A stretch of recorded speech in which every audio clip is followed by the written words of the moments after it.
Morning. All right. Okay. Hello, Michael. Can you hear us? Hello, how you doing, Todd? Good, very good. Okay.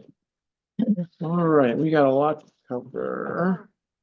Can you turn your volume up, Michael? You're really, like, you Very sound like you're in a fishbowl. Very faint, or Can- witness can you protection hear me? program or something. Can you hear me? Pretty Yeah. faint, Michael. And we've got it up. Can we fix it here? I have it all the way up. That's better. That's better. That's better. Maybe you need to get closer. That was better. Thanks, Michael. Great. Okay. All right, let's call the meeting to order, please. Chris, would you do the roll? Tom Schulte. Here. Todd Lavieri, Here. Michael Chen, Here, Mr. Labrie is here, Victor Alvarez, Here. Maria Weingarten, Here. Robert Hamel. Here. Colin Dobbin, Here. James Yao, Here. Nick Matrakis, Here. Jan Schaefer. Here. All All right, thank you. Could I have so we have a full house where alternates, we don't need to seat any alternates, so we're right. good. Okay, thank you. Motion to approve the minutes from the January 16th meeting. So moved. Tom, and second? Second. Bob, all in favor? aye. Opposed? None? Okay. Okay, so two quick announcements. We are delighted to welcome two new alternates to the Board of Finance. Let me start with Nick Matrakis. How do you say it? Matrakis or Matrakis? Matrakis. 20 years of experience in corporate finance. He's worked in New Canaan, Connecticut, and other lesser cities like New York City, Dallas, London, and Stuttgart, Germany. He's currently the SVP and Corporate Controller for WSP USA, a $4.3 billion professional services and design engineering firm with over 14,000 employees. Nick's been a global CFO or a CFO at some level for a decade across a number of important and large global companies like K2 Partnering Solutions. He was the CFO Americas of Page Group. He had a global transformation in London at the time. He started his career at Siemens in internal audit and has had responsibilities, financial responsibilities, P&L responsibilities for nearly 2 decades. A finance grad of Fordham University and an MBA from Texas A&M. He has volunteering experience, has lived in New Canaan since 2010, and their New Canaan High School graduate of this year is now a freshman at Elon. So welcome, Nick. Thank you. Thank you for volunteering. Thank you for being here. A lot of excellent experiences to bring to the Board of Finance for sure.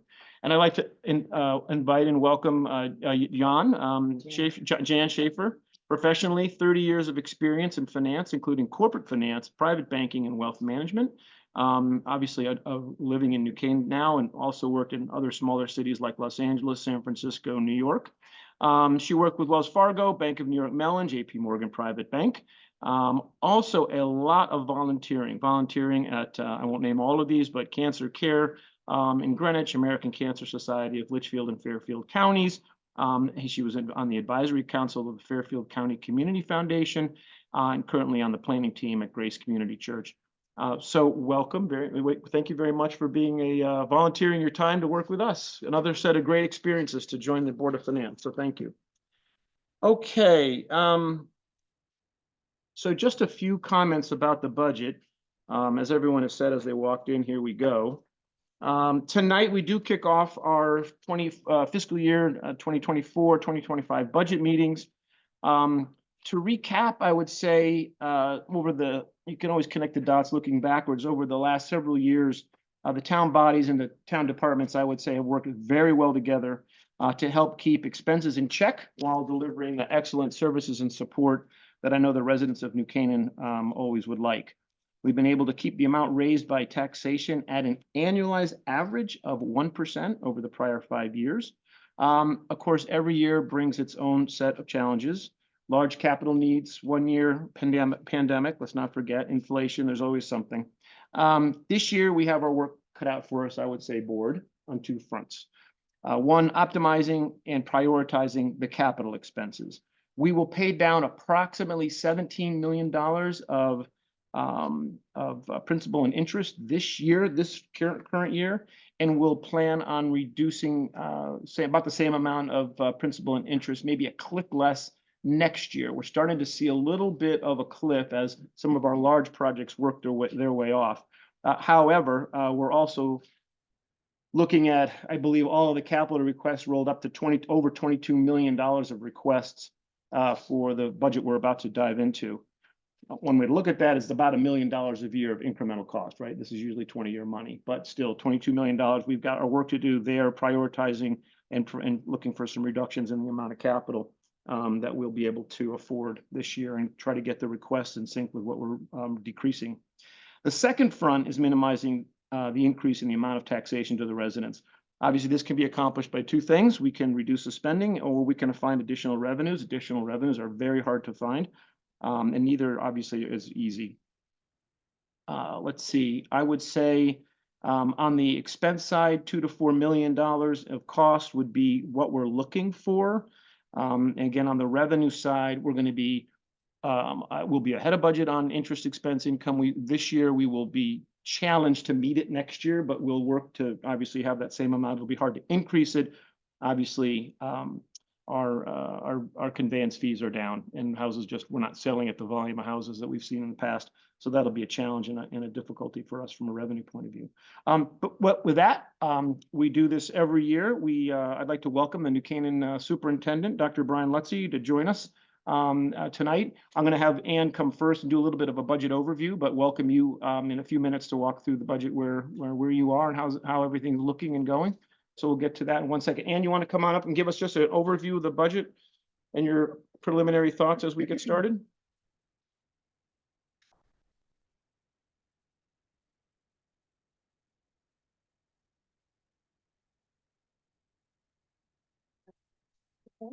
Yes, thank you. Can't take credit for that. Thank you, Josh. It's a big team effort here. So I'm not going to take too much time away from the Board of Ed and just give a very brief overview. What you're looking at is basically a consolidated version of the first couple pages of your budget book, one expense, two revenue. This process started back in October when reaching out to departments and polling them for what their expected budget requests would be for 25 and working with them slowly through to December when we started the meetings with the first selectmen and Tucker and Cheryl and Ann and myself, and we whittled down about 400,000 or so from the operating side of the budget there, really going by line, a detailed analysis of looking back 10 years of what actuals are and planning out for what the expectation is for the following year. It then went to the Board of Selectmen in January, where I think we took a good look at, what our expectations are for FY25 and how to tighten things up as much as possible. And we shaved off about, I think 900,000 from the operating side and close to something similar to that to the on the capital, bonded capital side as well. Right now, we're sitting at a total expense year over year of 6.09%. Obviously, throughout this month, we'll be trying to work that down as much as possible by looking at different avenues, like Todd said, of revenues we can find or fund balances we can utilize, and just where we can kind of cut that back. On the revenue side, a lot of things are being held flat, conveyance fees and building permits. We see them trending downward, but we still project that a flat budget for those types of things would probably be well advised, while interest income we're expecting to go much higher than what we had previously budgeted. And right now we're sitting at a almost 8%, 7.9% amount to be raised by taxation, but obviously that changes with utilization of fund balance or other funds and just how we trim back the expense budget as a whole. If you have any questions, that's pretty much where we're at right now.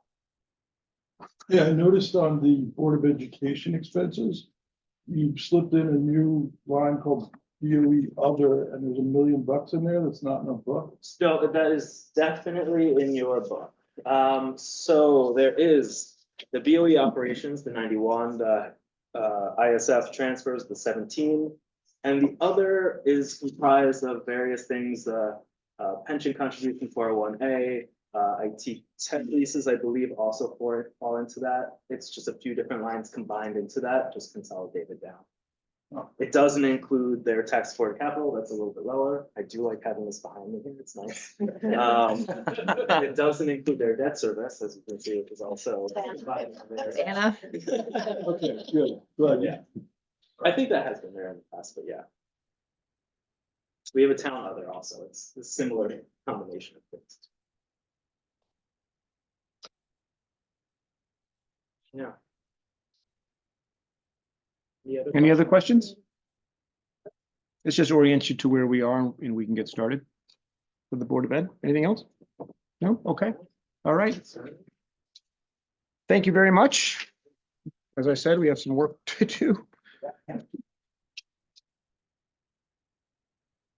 Our presentation may be a little bit longer. Yeah, good, son. For $100 million. Well, as we've talked before, we really like to know a few things. This is a 62%, 64% of our budget, right? So very important to get the facts, but we like the story as well. It's a tremendous product. We know that. We have 4,000 students that we're educating every year. And obviously what has been historically just fantastic results. So, you know, that's part of what we like to know and understand. I think that gives us context for all the other things as we get into the questions associated with the budget and the numbers and the rest of it. So over to you. And thank you all. Welcome to new members. It's wonderful to see you, meet you. Look forward to getting to know you both throughout February and going forward from there. It is our pleasure to be with you tonight to talk about one of our favorite topics, the Board of Education's proposed budget for 2024-2025. And I'd like to begin just by asking our chairman, Alex, if he has would like to say a couple words. Yeah, just echo, thank you for seeing us. You guys have always been super supportive. And to echo what Todd just said, we do have a best in state, among the best in the country product. We're results oriented, results driven. And that is because of Dr. Ludson and the federal administration staff that we have here. That doesn't come inexpensively, although I think what you'll find is that our administration does a better job than almost anybody grade relevant to our results of keeping our costs down. Unfortunately, things just continue to get more expensive. And as you'll see tonight, the vast majority of it is contractually it's contractually assigned. So it's very little that we can do without essentially severely impacting the quality of the education that we provide to our community. So that's it for me. Again, thank you very much. Appreciate your support, and I'll turn it over to our fearless leader. Thank you, Hugo. There we go. Well, I want to start just by acknowledging a few folks who've been very involved with putting the budget together and providing advice and feedback and suggestions throughout all along the way.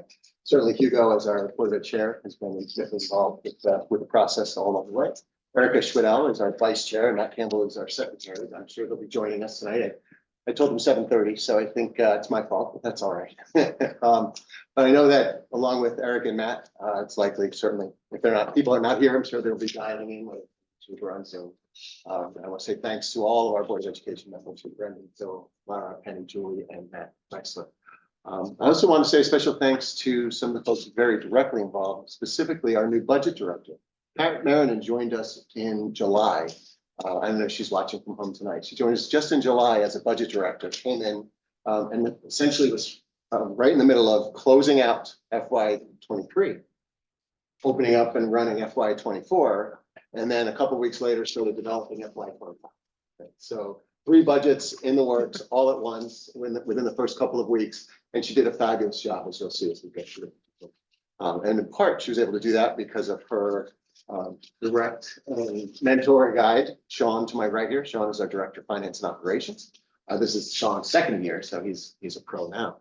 And of course, each of the members of the cabinet, Deputy Superintendent, Dr. Parenti, our Assistant Superintendent for People and Family Services, Mr. Tesber, and of course, Starling Gallica, our Director of Human Resources.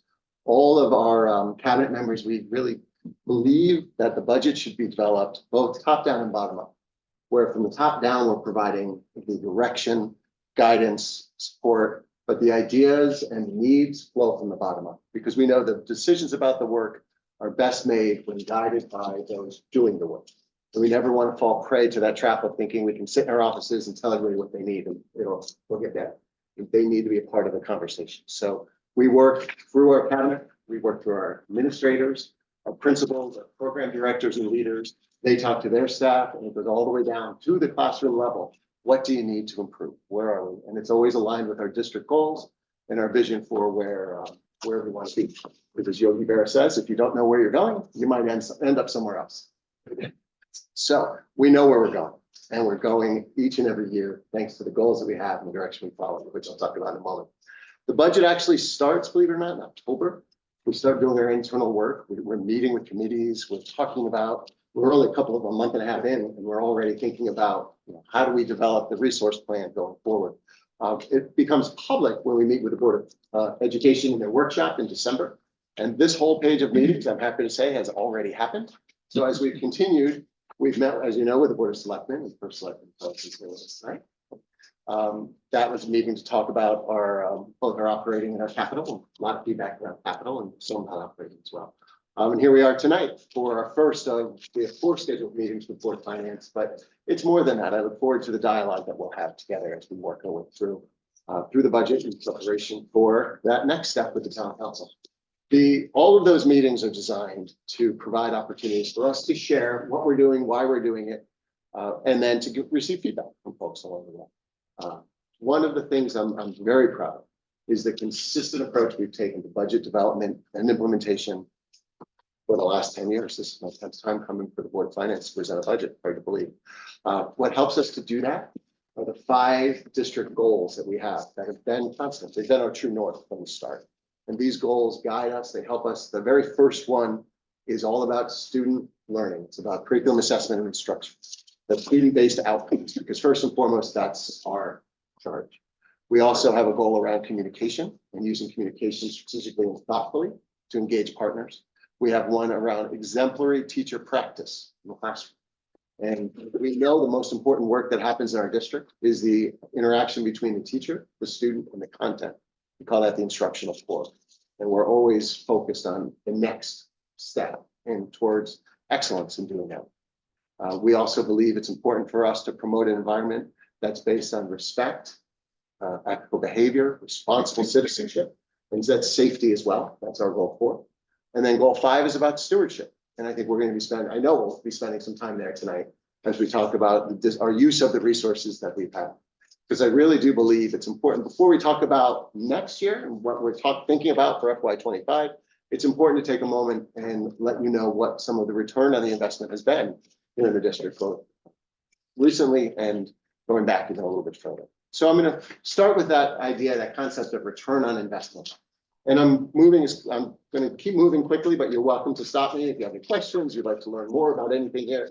But I know that as invested stakeholders in our school system, you all have some, if not very deep knowledge about our school system. So I don't want to linger where we don't need to. But I do want to talk about a couple of things we've been working on that I think are really exciting. And some members here have been a part of some of these initiatives, specifically to begin the portrait of the graduate. And you saw this on the cover, and it's on the cover of your binder as well. The image on the left is the portrait that's been developed. We met with a group of teachers, community members, parents, town body members, both Board of Selectmen and Board of Ed and others. So many students, close to 100 students as we were going through this. We met 4 different times in the fall to talk about what are the what aspirations do we have for our kids before they graduate from New Canaan High School? What are the skills, dispositions, the knowledge that they should have prior to walking across that stage? And the group came together throughout these 4 meetings to develop this portrait that identifies these 5 competencies. It's communication, empathy, critical thinking, adaptability, and curiosity. As, again, those guideposts for us when we think about what are the knowledge, skills, dispositions all students should have prior to graduation. And now we take these 5 attributes and we map backwards in our program to see where are students given the opportunity to learn this, to demonstrate it and to improve it. And so we look all the way down to kindergarten and we look all the way up to 12th grade and we align the work that we've been doing so well for so long with this as well. And it becomes more skills-based as well. Content remains, and this is really how students demonstrate these competencies as they go through. And then all graduates of New Canaan High School will be expected to be able to demonstrate their aptitude in each of these 5 competencies. And we're actually developing a mastery-based portfolio for students as they go through prior to graduation that they'll have to submit and have approved by a committee of teachers. So it's exciting work. It's a very much a community and investment. We had it in, this is a picture right there in the Wagner Room over at the high school. The facilitator that we used said she'd never seen so many students participating in an event like this or an experience like this. We had middle school and high school students. And at any one of the 4 nights, we had well over 100 people there. It was a very inspiring conversation because we were talking about the collective aspirations we have for our kids. And education is aspiration, right? And the work that we do, we think about how can we help students to grow into the people who they can be? How do we help them to become those folks? So another return on investment that has to be mentioned is the dome. And I'm so proud of this, and I wish that we could have this meeting in the dome. But we will have some meeting in the dome at some point. I'm just convinced of that. This is actually a picture of our planetarium. This is what it looks like. These are the seats that we put in. We have close to 60 seats. We have a new dome with 2 projectors that are high resolution projectors that overlap over that dome with a sound system around that as well. And we are one of 13 schools, I believe, in the country to have anything like this. And ours being the newest, I would venture to say it's probably the best. It's a 30-foot dome. It's right in the upstairs of in the hallway of the science wing in high school. You wouldn't know it's there unless you know it's there. But when you walk in, it is like, if you've read the book, The Lion, the Witch, and the Wardrobe, it's like going through the wardrobe into this entirely new place. And we were there yesterday with our innovation committee. We've done, I had a quick showing with the Board of Realtors just for fun to get some feedback from them. And it really has been incredibly well received. We're using it now with our kids. So we moved all of our astronomy courses to the 2nd semester so that we could use the new planetarium with all the kids. So they're starting to use it. It will take some time to learn and to grow into it. But the way I like to explain it to people who haven't seen it yet is in a world that keeps driving us to look down at our phones and think small and be isolated, this is a collective, immersive virtual experience for people where you're in a theater together, you're experiencing this together. It does have the power to transport you somewhere else, and you're doing it surrounded by classmates and friends and others. And it really is, I think, just an essential component of what we want our kids to be thinking about and doing.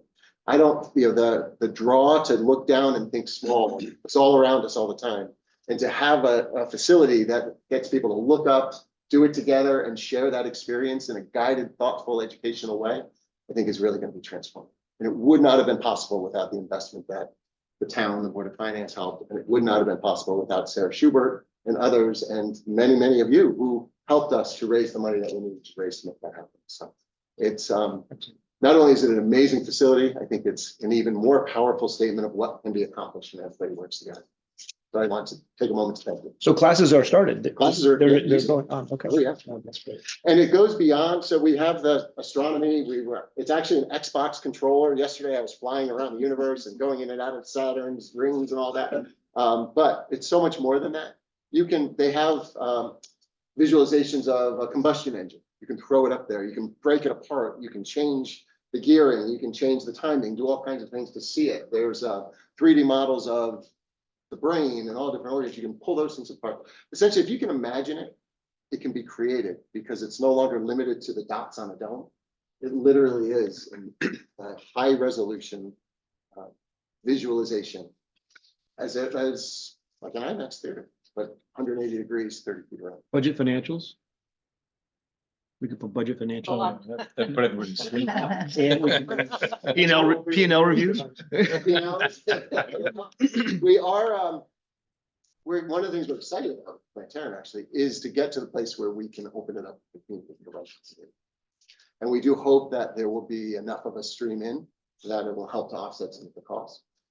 The cost are things like, the calibration is automatically in there, but you do want to purchase programming and things that are professionally designed because they really do capitalize on the features and the capacity and what it can do for you. But another strength of it is you can also play student generated content. And so we'll have those professional shows that come from the National Science Foundation and NASA and others, and we'll be streaming pictures from the James Webb Telescope and doing all that. But we'll also have kids creating their own movies, shows, whatever, and putting them up on the dome for their classmates, which I think is just really cool. Really cool. I've said before, I think to Board of Finance, that good schools teach students to analyze, great schools teach students to create their own, right? So this is creating their own stuff, really synthesizing. So I can go, as you can tell, I can go on about this. I'm gonna leave it there, but come to the opening and you'll hear more. But thank you, because it really is an amazing, amazing tool for our kids. Is there a date for the opening? We're looking in March. Okay. You know, to start with a public opening there. And then we'll have some other shows as we go through the spring into the summer. Come a long way from when I looked at it as a senior in high school. Right. Yep, the dots on the Glad we dome still have it, versus- so it's great. And the seats recline. I know, I saw that, I would have been asleep. Yeah, it's an amazing space. People, alumni walk in and can't believe it's the same one. Another highlight, of course, of our year and our work is our student performance on the field, our athletics, the investment that we make in athletics, high school and what the community does, really from very young age all the way through really shows. We tend to be one of the smaller districts in the FCF. Our school is one of the small schools in the FCF, but we continue to perform incredibly well. Of course, if you followed along in the fall, our football team won both the Turkey Bowl and the state championship again, beating Darien both times. It's very hard to beat Darien anytime, but to beat the same team twice in a couple of weeks really speaks volumes to the team and the commitment. And they were great games. The state championship was one of those games that's too bad somebody had to lose. It was just that kind of a game. And we played it up in Hartford. Our kids were just great sports all the way through. Our field hockey team was a Class M runner-up. I mean, our football team's done very well, but all of our sports have done quite well. And it's important to recognize that. Our girls cross country, as you see, they were the Class L champions, FCF runner-up. Boys swim and dive were the Class L champions. Girls outdoor track were the Class L champions. Girls lacrosse were the Class L runners-up and ranked 10th in the United States at the end of the season. So really just amazing things. And I think one of the best data points, the best data point about all of it is the fact that over 70% of our students participate in one or more sports. And so we have invested in a program that is open to students who want to do it. Any sub-varsity, we try to do the best we can sub-varsity to create spaces for kids. And we've done things like running 2 JV programs if there's enough kids and having them alternating the games, but just so kids could play. Of course, varsity is different. You can't do that at varsity level. That's your highest level of competition. But everything else, we really try to make sure that kids can get on the field or get on the court and do whatever, get in the pool if they want. And that is just picture right after winning the championship for our team. And it just doesn't get old. Lou is as happy as everyone, and he's been doing it since the 70s. Winning his coach is very good. Just the excitement is there for them. Another investment that our budget supports is our visual performing arts. And our program continues to evolve and to similar to athletics, really be as inclusive as possible for everybody. This is a picture from Finding Nemo over at Saks, and there were hundreds of kids involved with this production. Just on stage was 100, but even more. I mean, look how many Nemos they they just find ways to bring kids in and to get everybody involved and to make it a positive experience for everybody who wants. And we've been meeting with the visual performing arts teachers lately, and many of them have been talking about the scope and sequence, the continuation of kids who start very young in our theater program and continue all the way through. and the difference they're seeing with kids at the high school and sophistication and techniques and how they're learning young and staying in the program and working their way through, which is that's why we provide these opportunities for kids. We have multiple shows across all of our schools. At high school with 5 shows, we've got upper division shows, lower division shows, exacts, we do things in elementary, really amazing things that provide opportunities for all of our kids. Our art program, also in the visual performing arts, continues to attract students in. It's another growing program that we have, again, supported by our budget. And we have art awards, adjudicated experiences that students are able to participate in. This past year, we had 10 New Canaan High School students awarded by the Connecticut Art Association, 3 Gold Key winners, 6 Silver Key winners, 1 honorable mention. We have students displaying their work in Rye right now with the Student Photography International down in Rye. We have this drawing here is by Kaylee Marty. It's entitled Hospital Ball Machine. And if you look, I love the intricacy of it and the work that's done and the shadowing and the color and everything that's there. And it's, again, in a world that so many things are digital and fast paced and moving on to the next, it just shows a craftsmanship and a care. And that comes through the class, through the pride that they take in the work that's done. We also had 2 students selected for an art show in the Bruce Museum down in Greenwich. So 2 more students are displaying their work down in Greenwich. And art and VPA has also evolved to include video, where we have video production classes. We've had the television program for a while at the high school, but our movie making and filmmaking classes continue to expand as well. And there's an award for that too. It's the Area 9 Cable Awards.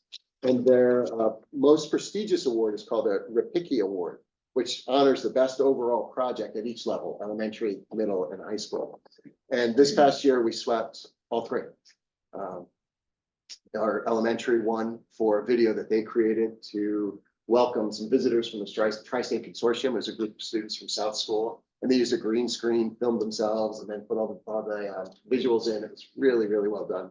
Our middle school for a news presentation that they did about their outdoor learning center, and then our high school for the NCTV news. So I think it's really pretty amazing for our students to continue to produce and do so at such a high quality. Of course, we have our music program as well in the visual performing arts, and our students there, again, in adjudicated competitions and things. We have students that 9 students that are going to the middle school Western Regional Band and Orchestra experience. This is by the Connecticut Music Educators Association. So it's the teachers from all around Connecticut that adjudicate and then select the best to play in their band or an orchestra. And they're traveling and doing it. We've had students at all levels that are invited to participate. And even this past year, the high school concert choir was invited and performed at Rockefeller Center to introduce the Rockettes. So one of their shows. A really cool experience for us.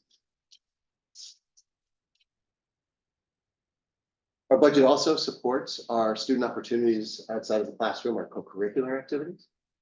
To some degree, many of these are not stipended positions. If you take a look, you'll see things like Quidditch, other kind of beekeeping clubs, other things like that. Those are clubs that students wanted to start, and the requirement that we place on them is find an advisor.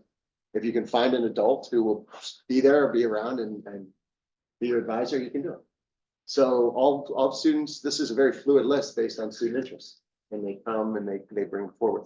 We have some that are more organized than that, like our Model United Nations, Model UN. That years ago, we decided to think of that as an academic sport. So we made an investment in that with coaches and sort of JV teams, and we used the athletics structure in this co-curricular experience. And as a result, it's really blossomed. So we have consistency of our teachers who are filling the role of coach. We were the only public school to be invited to present at The Hague this past year at the worldwide Model United Nations experience for kids. We had a dozen or so kids go over there, and as the only public school in the country that was invited to do that. Pretty cool stuff.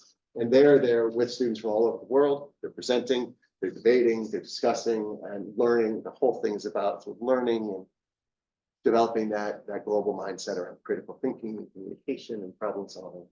We can go right back to those competencies we talked about with the portrait of the graduate and see a straight line to those experiences in modern way. We also have debate, jets, some of the more traditional things that we have.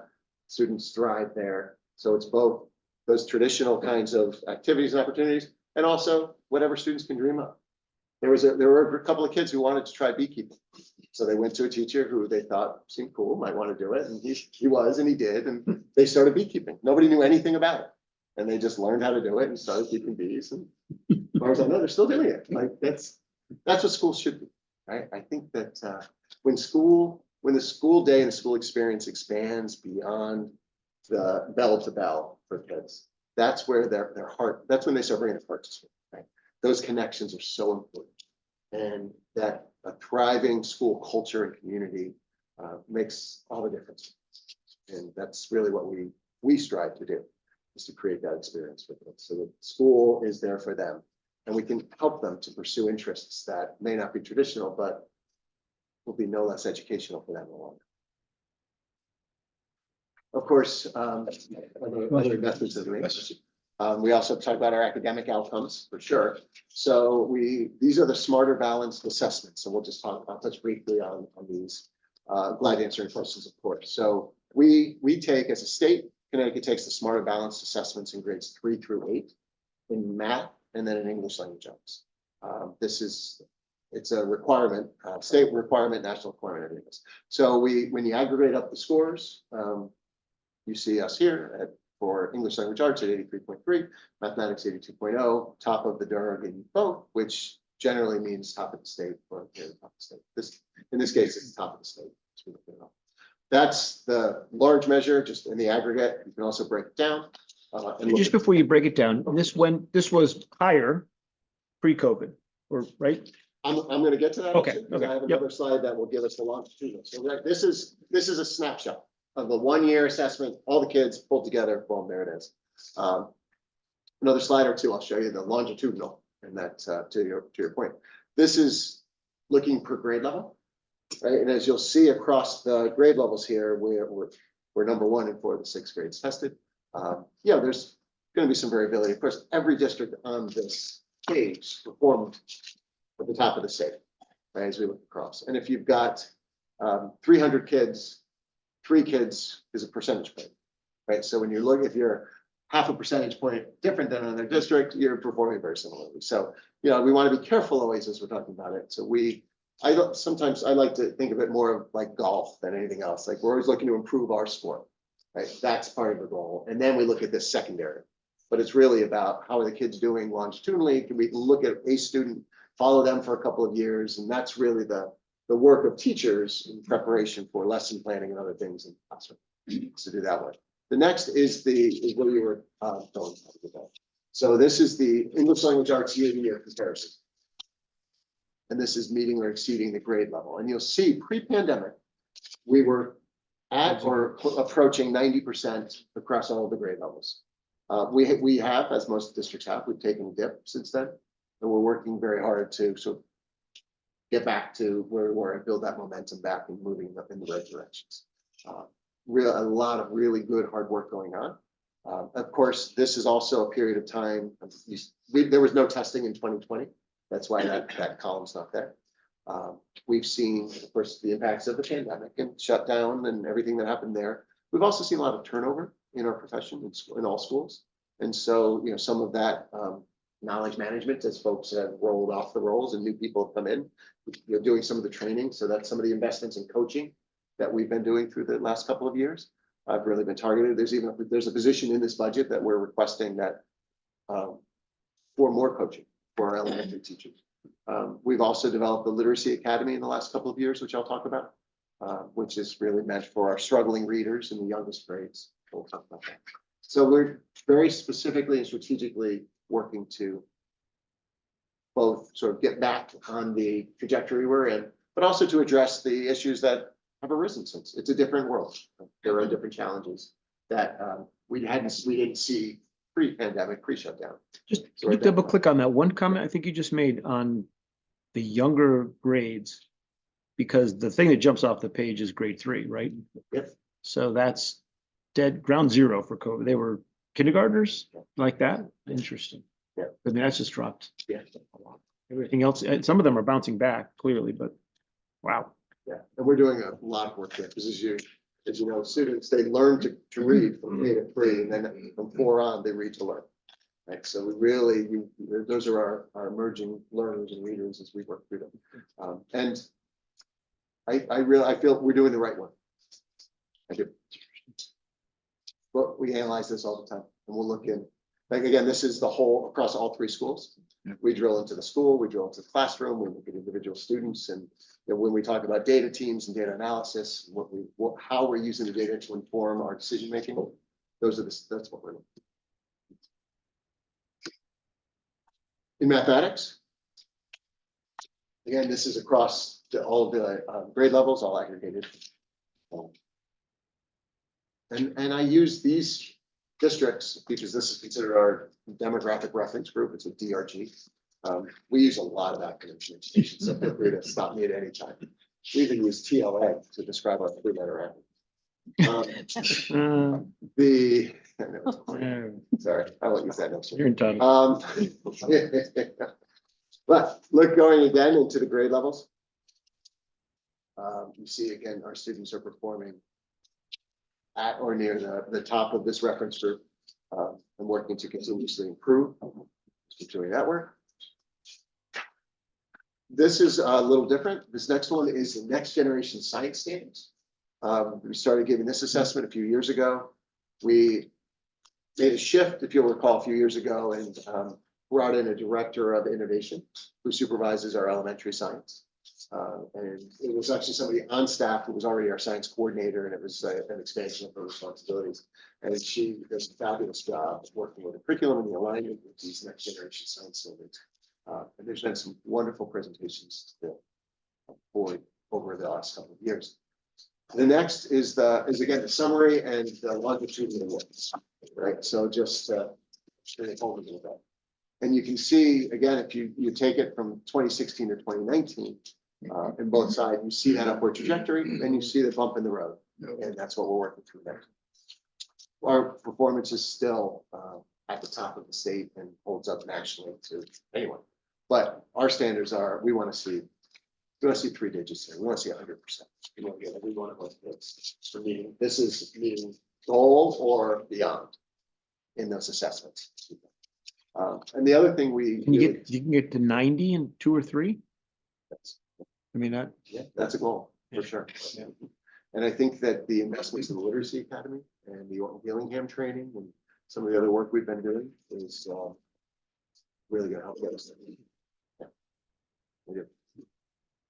No pressure, Dr. Craig. Now, these results are really testament to Jill's amazing work and the curriculum coordinators and all of what they do, the coaching that's going on, the real focus on the core work. It's easy for districts to lose sight of that, but that is our core. That's why we're here. That's the point. And so we've really kept that focus on curriculum instruction. That's our R&D, right? And it's important. We've always felt it's important to continue to invest in that work, that R&D work, because we know that the best way to fail is to succeed. So start to sit back and just think just happens. It doesn't just happen. This is a result of a lot of really hard work. At our high school, of course, we have the SAT. You may have seen the news recently. Dartmouth took it back, yeah. MIT had done so a little bit earlier. Finding that the SAT is a powerful indicator of success. So we've been challenged with this over the last couple of years, because when schools went test optional, what was happening was students were only sending the results in, if they scored way off the charts. So a school where the average SAT might have been 1200, and so students would have a bellwether benchmark to say, okay, I did better than that. This is a good school for me. Now, if no one's sending in their scores, if it's not well above that, which changes the median, the average score that goes in, which means that students didn't know where to go. They didn't know what to do. It was a very confusing time. So I think seeing Dartmouth move in that way, MIT, a few others, and it's a very data-driven decision.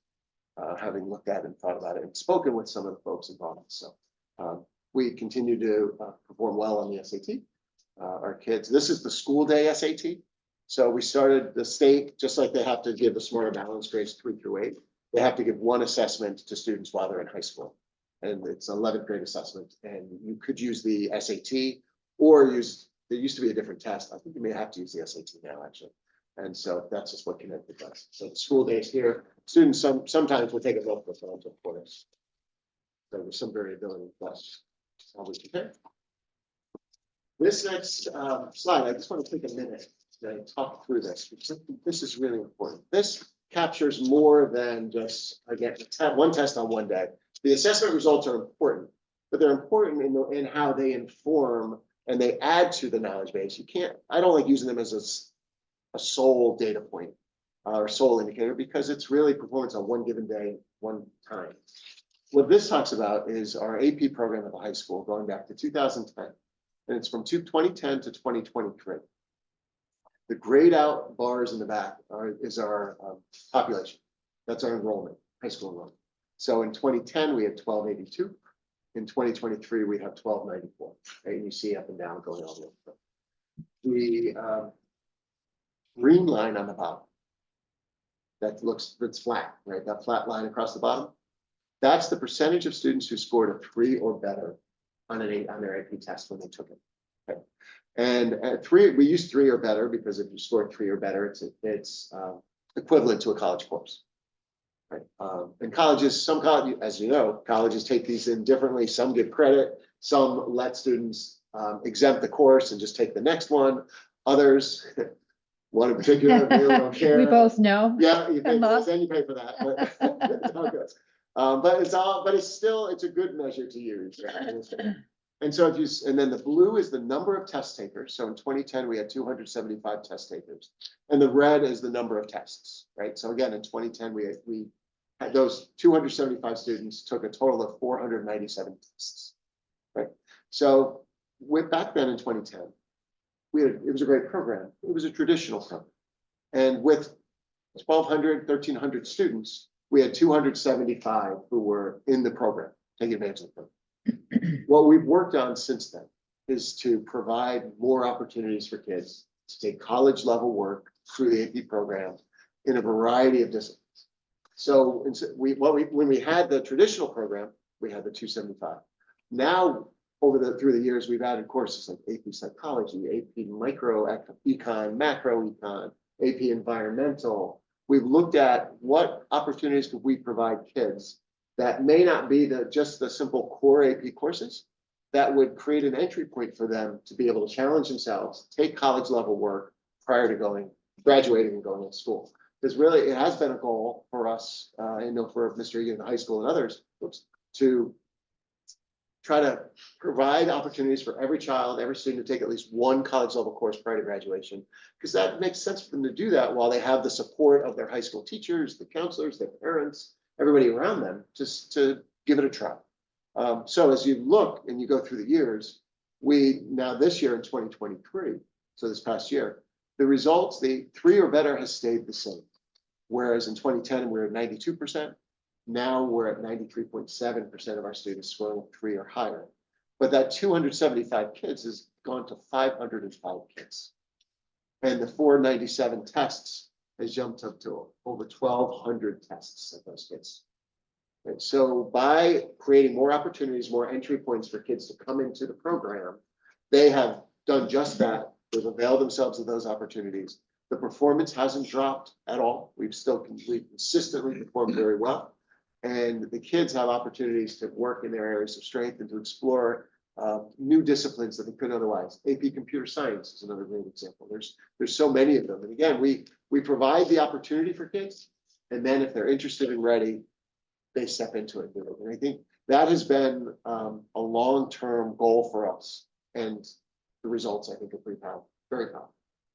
I don't think I saw this, but so the number of test takers doubled from 20% of the population to 40 roughly.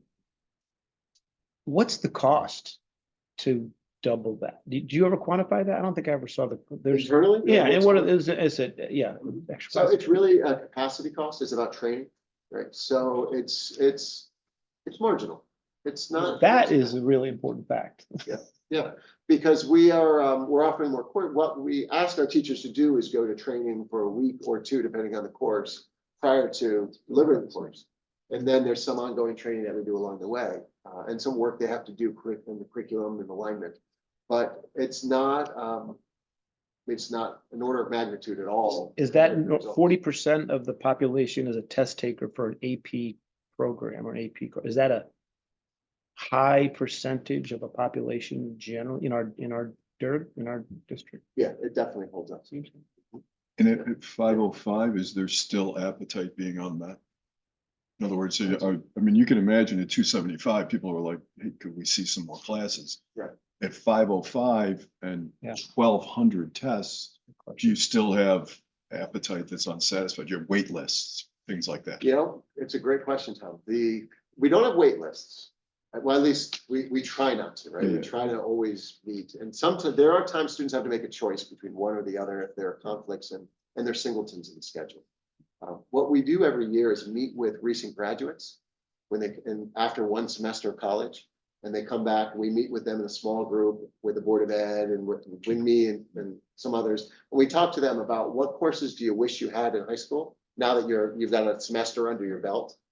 Like is the roommate talking about a course, or is there something that students have taken? And we've had some good ideas flow from that. That's some of the econ ideas came from that. This year it was really about public speaking. They talked a bit about theater. They talked about opportunities to learn public speaking and performance in different ways. So it was interesting. Yeah. And we're thinking about that and processing that a little bit. That's for another day, but we do try to go back to them afterwards to get some ideas for how can we continue to meet them. I mean, but would you expect, for example, or have you budgeted for continued growth on this trend? Like you're going to continue to march forward, so you might see 1,500 tests and 600 kids.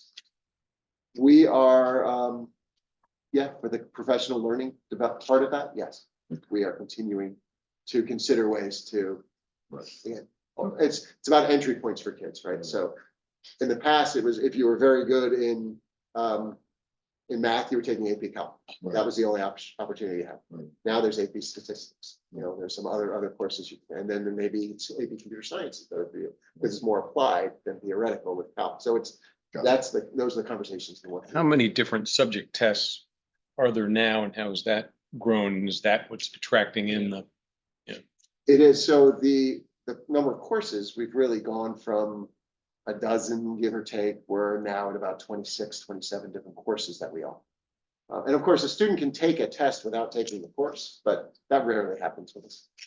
We also have independent study programs. So if a student is very interested in languages, a lot of times there'll be an independent study program they might take in German or in something else that we don't offer. We don't have enough interest to offer the courses, but a couple of students want to do it, so they have an advisor and they do that way. So try to meet needs that way too. What drove the dip? That's interesting. I think in part that's, again, pandemic related coming through. So part of what happened in 2020 with the shutdown as we went through it, the 3-hour pen and pencil, sit in a room test became a 45-minute take from home virtual test. And I think that there's some questions around the efficacy of that. So I think in part in colleges, were they going to accept them or not? And there were a lot of other conversations going on. So I think that contributed to that quite a bit.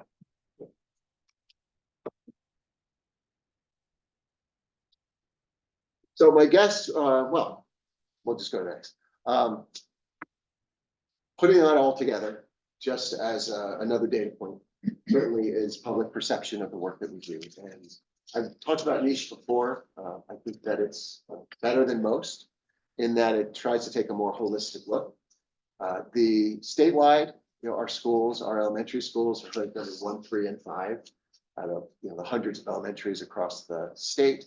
You see, it's the number 2 best places to teach, number 2 districts with best teachers. I would argue that that's a bit low. Again, best district for student athletes. The statewide recognition is quite impressive, but if you look below the national recognition and the size of the pool in which they're evaluating all of this, where they have us as the 48th out of 11,000 different school districts across the country. 31st out of 11,466 with the best teachers in the country. 56 best places to teach, and 35 out of 10,300 best districts for student athletes. I think that's really powerful and worth taking a moment to recognize. I mean, I put top 1% because putting top 0.5 seems a little extreme, but that's really what we got. We're decimal kind of people, though. We are decimal kind of people. Yeah. I know. Remember the audience here. I'm sure you're doing the math This right is- now, saying- This is so impressive. I Yeah. just have to say, I mean, this is just incredible. And And it's been that way. It's not like it just, that happened last year, that's right. right? That's, I mean, over 5 years, I think, would these numbers be more or less yeah, right around. Right there. So, tremendous? yeah, I think that's a really important point because it's not a flash. The decision, education is so different than so many other industries where we're playing the long game. And the decisions we make now ripple through time as we continue going forward, whatever it's about. And as we're thinking about staffing and teaching and learning, all of that, this is, it's always short term. We have to be thinking about tomorrow and where we're going and what we're doing. But we really also take that balcony view of the whole system and work to continuously improve that, make decisions in the past that continue forward.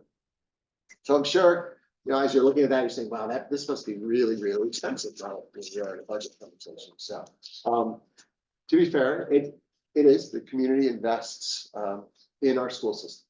And as the results from the plan of conservation and development and other things showed, they recognize the importance of that investment. And that's why I know my colleagues and folks across the entire district feel so fortunate to have the partnership that we do.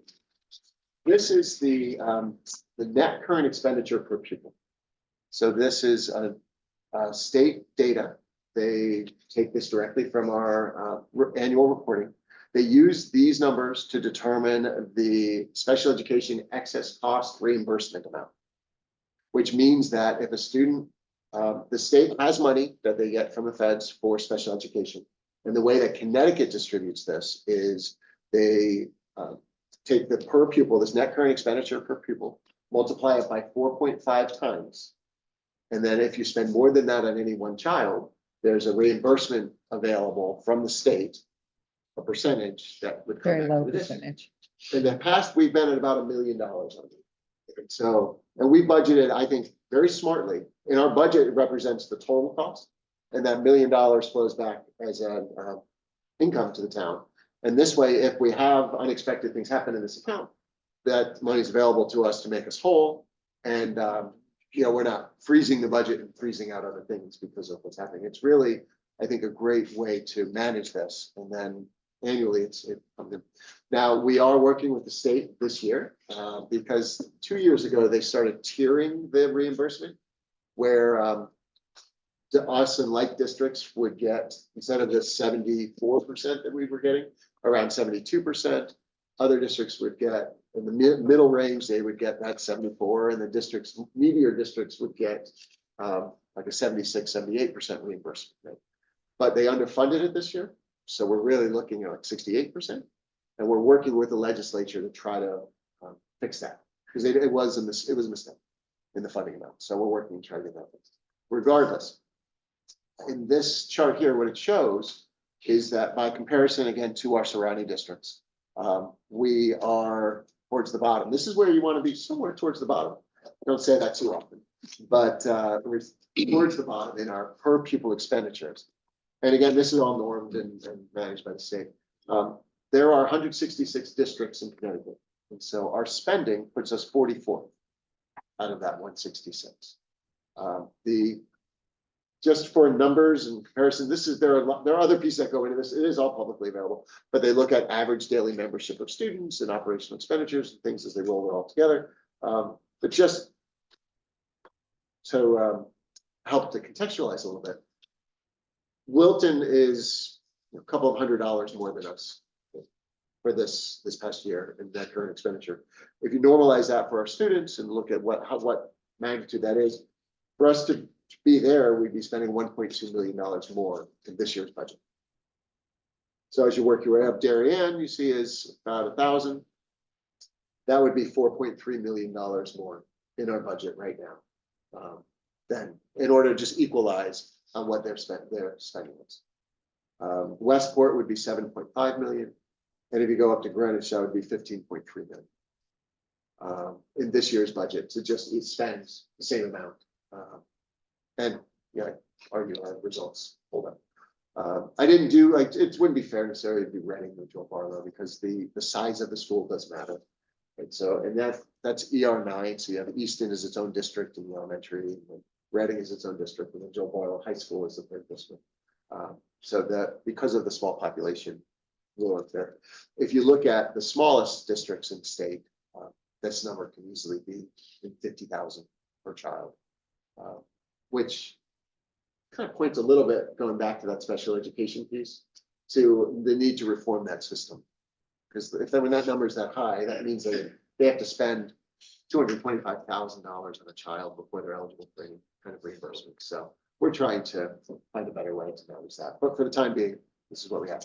How can, in Easton, that's a small district. It's so much, it's low. I would expect it to be up by Joe Barlow and, Reading.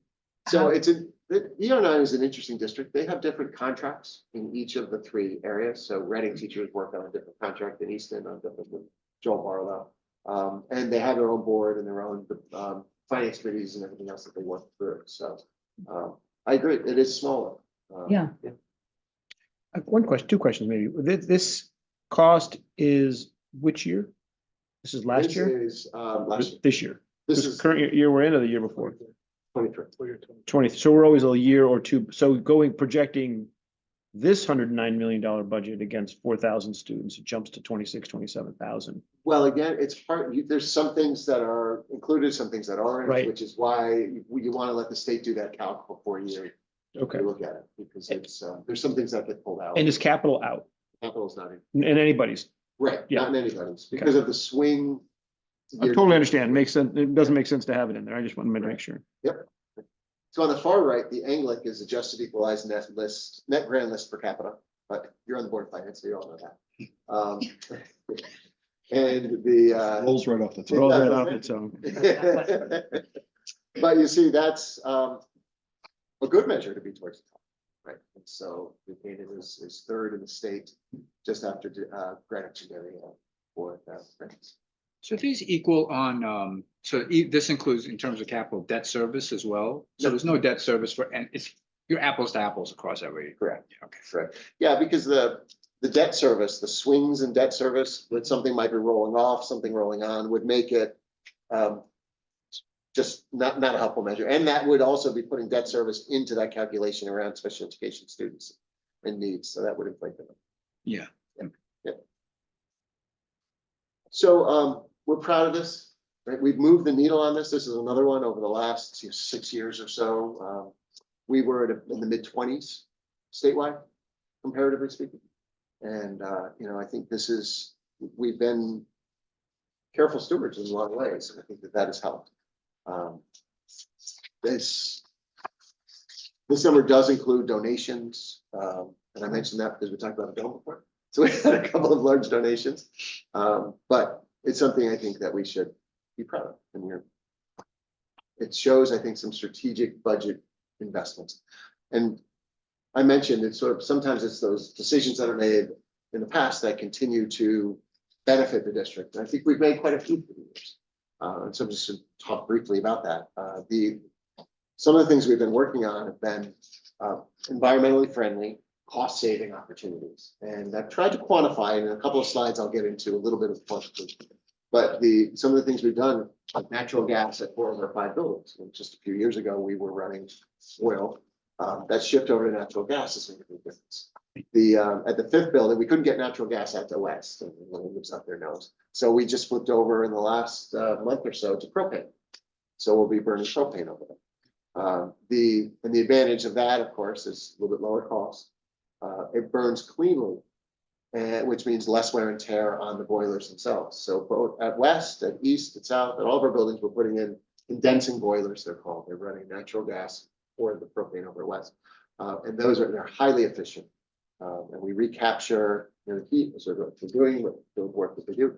And again, their lifespan is longer because they burn cleaner and there's less maintenance work. So putting this in place, it'll continue to benefit us.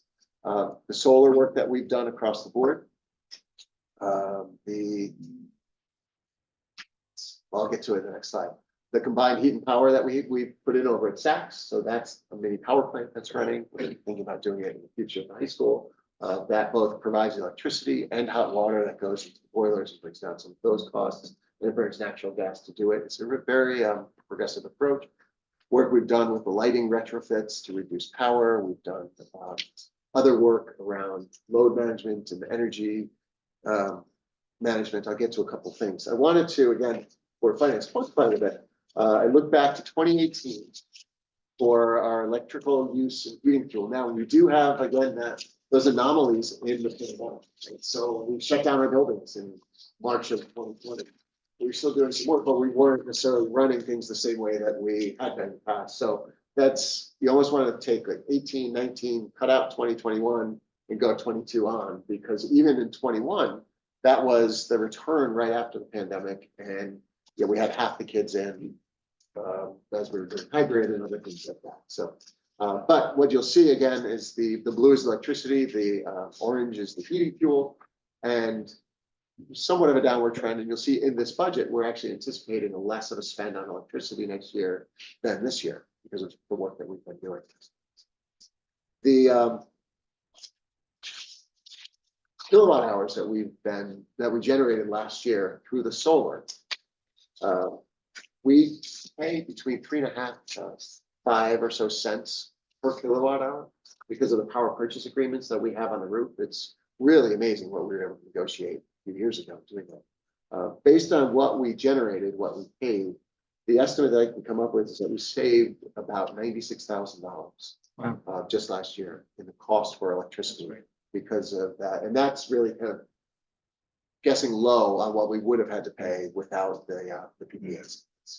So really a nice thing, nice benefit to the district. A couple of other things that we have that again continue to benefit the district are certainly our special education program and some of the specialized programs that we've built.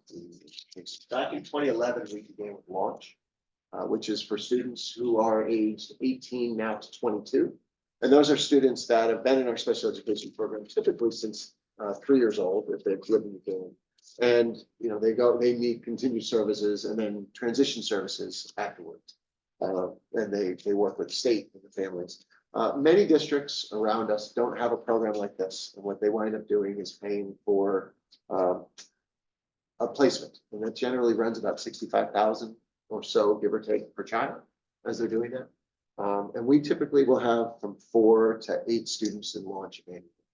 Right? So as you start to think about through the years, we're a dozen years in now, and yeah, certainly the savings are there. But more importantly is the quality of the program that the kids get and being educated in their hometown, surrounded by other folks, Canaanites in the town that when they graduate and leave us, they're still going to be there. So they're doing internships, they're doing job placements, they're what you'll see in the library, and they're around town all the time. And we think that's the best approach. And you know, lots of ways to approach a budget. We're looking at, you know, how can we be efficient and lean. We also can look on the revenue side just a little bit. We actually have 1, maybe 2 students interested in joining our Launch program next year from out of town. So that would be a tuition basis that would give us a little bit of revenue as an offset. Another program that we began a few years ago is our downtown campus, our alternative school. The students renamed it from alternative to downtown, so that's what we call it now. And in that program, we average about 14 students since 2016 or so, 2018. And those are both, it's a mix of special education students, students receiving services, and students that are in general population that have other needs. For every student that's returned from an outplacement into that program, and there are many of them, that's give or take, could be $80,000, give or take. Now, not all 14 certainly, but definitely some. And again, just like Launch, it's just so much better for those kids to be educated in New Canaan with their peers. And with our downtown campus, those students can participate in sports, BPA, they participate in co-curricular activities, they work with their school counselor, they're taught by our high school teachers. It really is a New Canaan high school program we're very proud of. It's made a big difference in the lives of those kids. So Dr. Lexi, were you saying the outplacement typically costs us about 80,000. And so when you return that child to the downtown campus, let's say, so, you know, I mean, would I take the normal, you know, 23,000 to educate a child in district, and the net would be what the savings would be? Yeah, it's a little trickier than that, but yes, essentially. I mean, A little more than, Because- it's probably more than because the- 23. for because the the- marginal cost is not truly the full cost of like, so the net, the per pupil expenditure Mhm. doesn't go up or down that amount per child, Mhm. because it's really driven by you're still lighting the building, you're still. Fixed costs. Yep, It's yep. really, yeah, the It's fixed not cost quite so much of a while- save, so it's Yeah, maybe so even more. It's more of a savings. Yep, but, and again, it's, you know, it's not all 14 students, but it gives us another pathway for students to stay in our district or return to our district, that we didn't have before. And again, it's a wonderful program taught by our teachers and the counselors, and give students that opportunity to be members of the New Canaan High School community. But their educational needs are just a little different than the mainstream in the larger building. Another program we have, which we've just been getting off the ground, is our Elementary Literacy Academy, which I mentioned before. The goal, one of the goals of the Literacy Academy is to reduce the number of requests rather than just replacements for struggling readers as they're emerging. So we've had some, and since we've gotten this started, this is the second year of the program, those requests have dropped by 75%. And this year, we haven't had any. Because I believe the Literacy Academy is so effective, and the quality of the instruction that's being delivered there has been so high. What the Literacy Academy structure is, it's one special education teacher at each of the elementary schools, and then one fellow. It's Orton Gillingham Fellow. That's the program that we're using in the academy. She's one of 100 across the country teachers who have this level of certification. And it's pages and pages and pages to go through just what it takes to be considered a fellow. But now she's trained our teachers. So she's been both training the special education teachers in each of the buildings, overseeing the program, but also running training for all of our teachers, for all of our elementary teachers, because it's good practice. So we're building that capacity in-house. The Literacy Academy is really directed at special education students who are struggling to learn to read. We've worked through our tier 1, 2, and 3 interventions. We've gone through what we would typically do, and we still see that they're struggling with that. So this gives them an opportunity to be in an immersive environment, following the Orton Gillingham approach, and with regular monitoring and assessment. The results have been very powerful. So this budget looks to add that third position, the third teaching position, which would finish the implementation of the impact. You lost me on that. So there's three, So one in each elementary school. And then there's a fellow. Is the fellow also student facing? she is, Okay, she's coaching. a lot Coaching, with those teaching, three, training. Working with kids, doing training overall, yes. And Okay. she's a teacher. and then you're adding which one? One more? We're adding the third building-based special education position. Oh, there's only two now. Right, well, we're moving one out of the grant. Okay. It's paid for in the grant, and we're moving it out of the grant into the operating And is the grant goes to zero? as the grant goes. Okay, so the grant goes, so that is one net new. It is, Okay, good. yeah. So can you talk about, because I'd be remiss if I didn't ask, one of my fellow selectmen was asking about this. Could you do the Orton Gillingham program with the teachers in the district and having, them go to training, instead of having an in-district fellow, having an out of, where they go to training to learn the skills and then bring it back to the district, so you have one less head count. But you still have the benefit of the programming. You would not have the benefit that we have now in a variety of ways. It's more than just training. It's actually clinical supervision. So for teachers to become associate fellows, which are, on their way to, but they have to be supervised in delivering the program for hundreds of hours. She can do all of that. Without somebody on staff to do that, you're hiring people to come in. And then to train across the the grades and across the schools, you're either taking people out of the classroom in order to do that, or, well, and you're spending an awful lot of money. It'd be interesting Yes. just to look at the, since this is a board that likes numbers, it'd be interesting just to see, sort of the cost benefit, what the true savings are of having. Yeah, I don't think, I'll be glad to. Yeah. My gut is that the quality would decrease and the cost would increase. I do believe that, because it's the ongoing coaching as well that this person can provide that you can't get without hiring other groups to come in to do all of that. So I think you would lose an awful lot in doing that. What was the Yeah. grant? How much was the grant for the one that were, Well, so it was in one of the COVID era. how much was it? We had about $1 million all in. No, but just for this. Oh, just the salary. So it was 65. 65, okay. Hey, Brian, if this year we haven't had any outplacements, but for the Well- budget, Request for new ones from the grade K3 for that purpose. So I have to make sure I'm very specific. Yeah, because I see that the out-of-district tuition costs increased by 415,000 or 9.5%. yep, we'll get there. Yep. Yep, Thanks. sure. Good.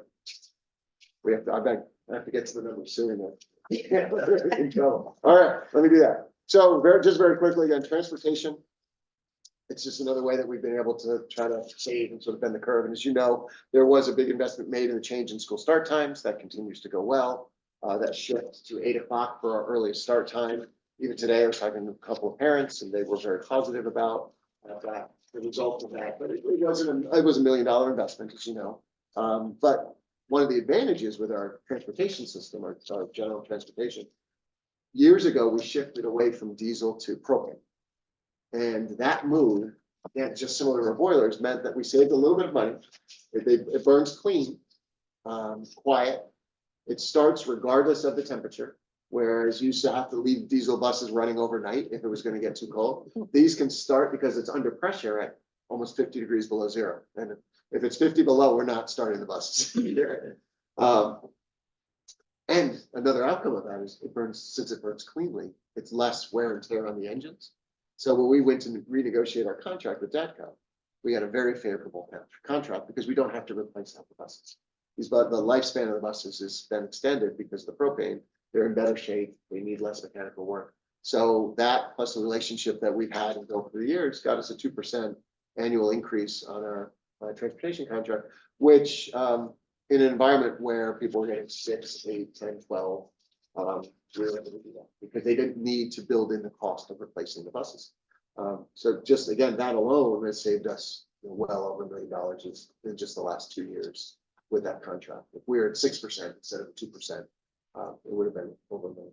Well, actually, to give you the right number, it would be 220,000 in the last 2 years. Goes back to the other going all the way back because we've been using propane now for 8 years in the buses. So long-term results of decisions that are made and how things kind of continue to accumulate. The other very quickly is our in-house transportation system. So the Suburbans, the white vans that we have, that's our in-house special education program. We have about 23 of them. We spent about $1.2 million on the salaries for the drivers, the aides that are there, and part of all of it. That's when I talk to my colleagues who don't have programs like this or system like it, they spend about $125,000 for an outplacement, just for transportation. And then there's everything else that's a part of it. Many districts are reaching out to say, how are you doing this? Trying to figure out how to build their own system program of in-house transportation because it is cost effective. And equally importantly, it's a better quality of service. Like the relationship that our drivers have with the children, with understanding their needs and being another support for those kids who need it. That can't put a price. What does that say? Yeah. Slightly unrelated, but the change in start time, can you just talk about, maybe provide a comment on turnover for teachers and faculty, things like that, based on the time switch? Yep, it's hard because there's always so many factors, right? So it has not been a great time for turnover in general because of, I think coming out of the pandemic and everything else that we've done. But over the last couple of years, we have had retirements and turnover. But I have not heard in exit interviews or otherwise that it's related to the school start time. I think that the latest time is still a challenge for folks. Right? That's our grades 5 and 6. They start at 9:15, go to 3:45. And that's a tough time for people that are commuting. And we'd love to try to shave some time off of that and try to optimize that a little bit more. We're always looking at it, try to do that. But generally, to be fair, when folks are leaving, they're often leaving to be closer to home. Sometimes they get higher stops.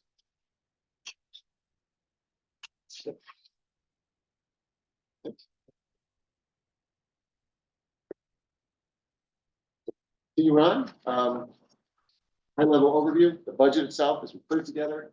Again, we look at our goals and our indicators around the goal. We develop our budget assumptions and the priorities. We work with our folks, talk everything through. And it is our goal always to balance the community's appropriate expectations of excellence for their children. We want to do our very, very best for every child in our schools with our focus also on efficiency, making decisions that are outside of the classroom, allow us to make sure that our resources remain where it's our best use, which is in the classroom.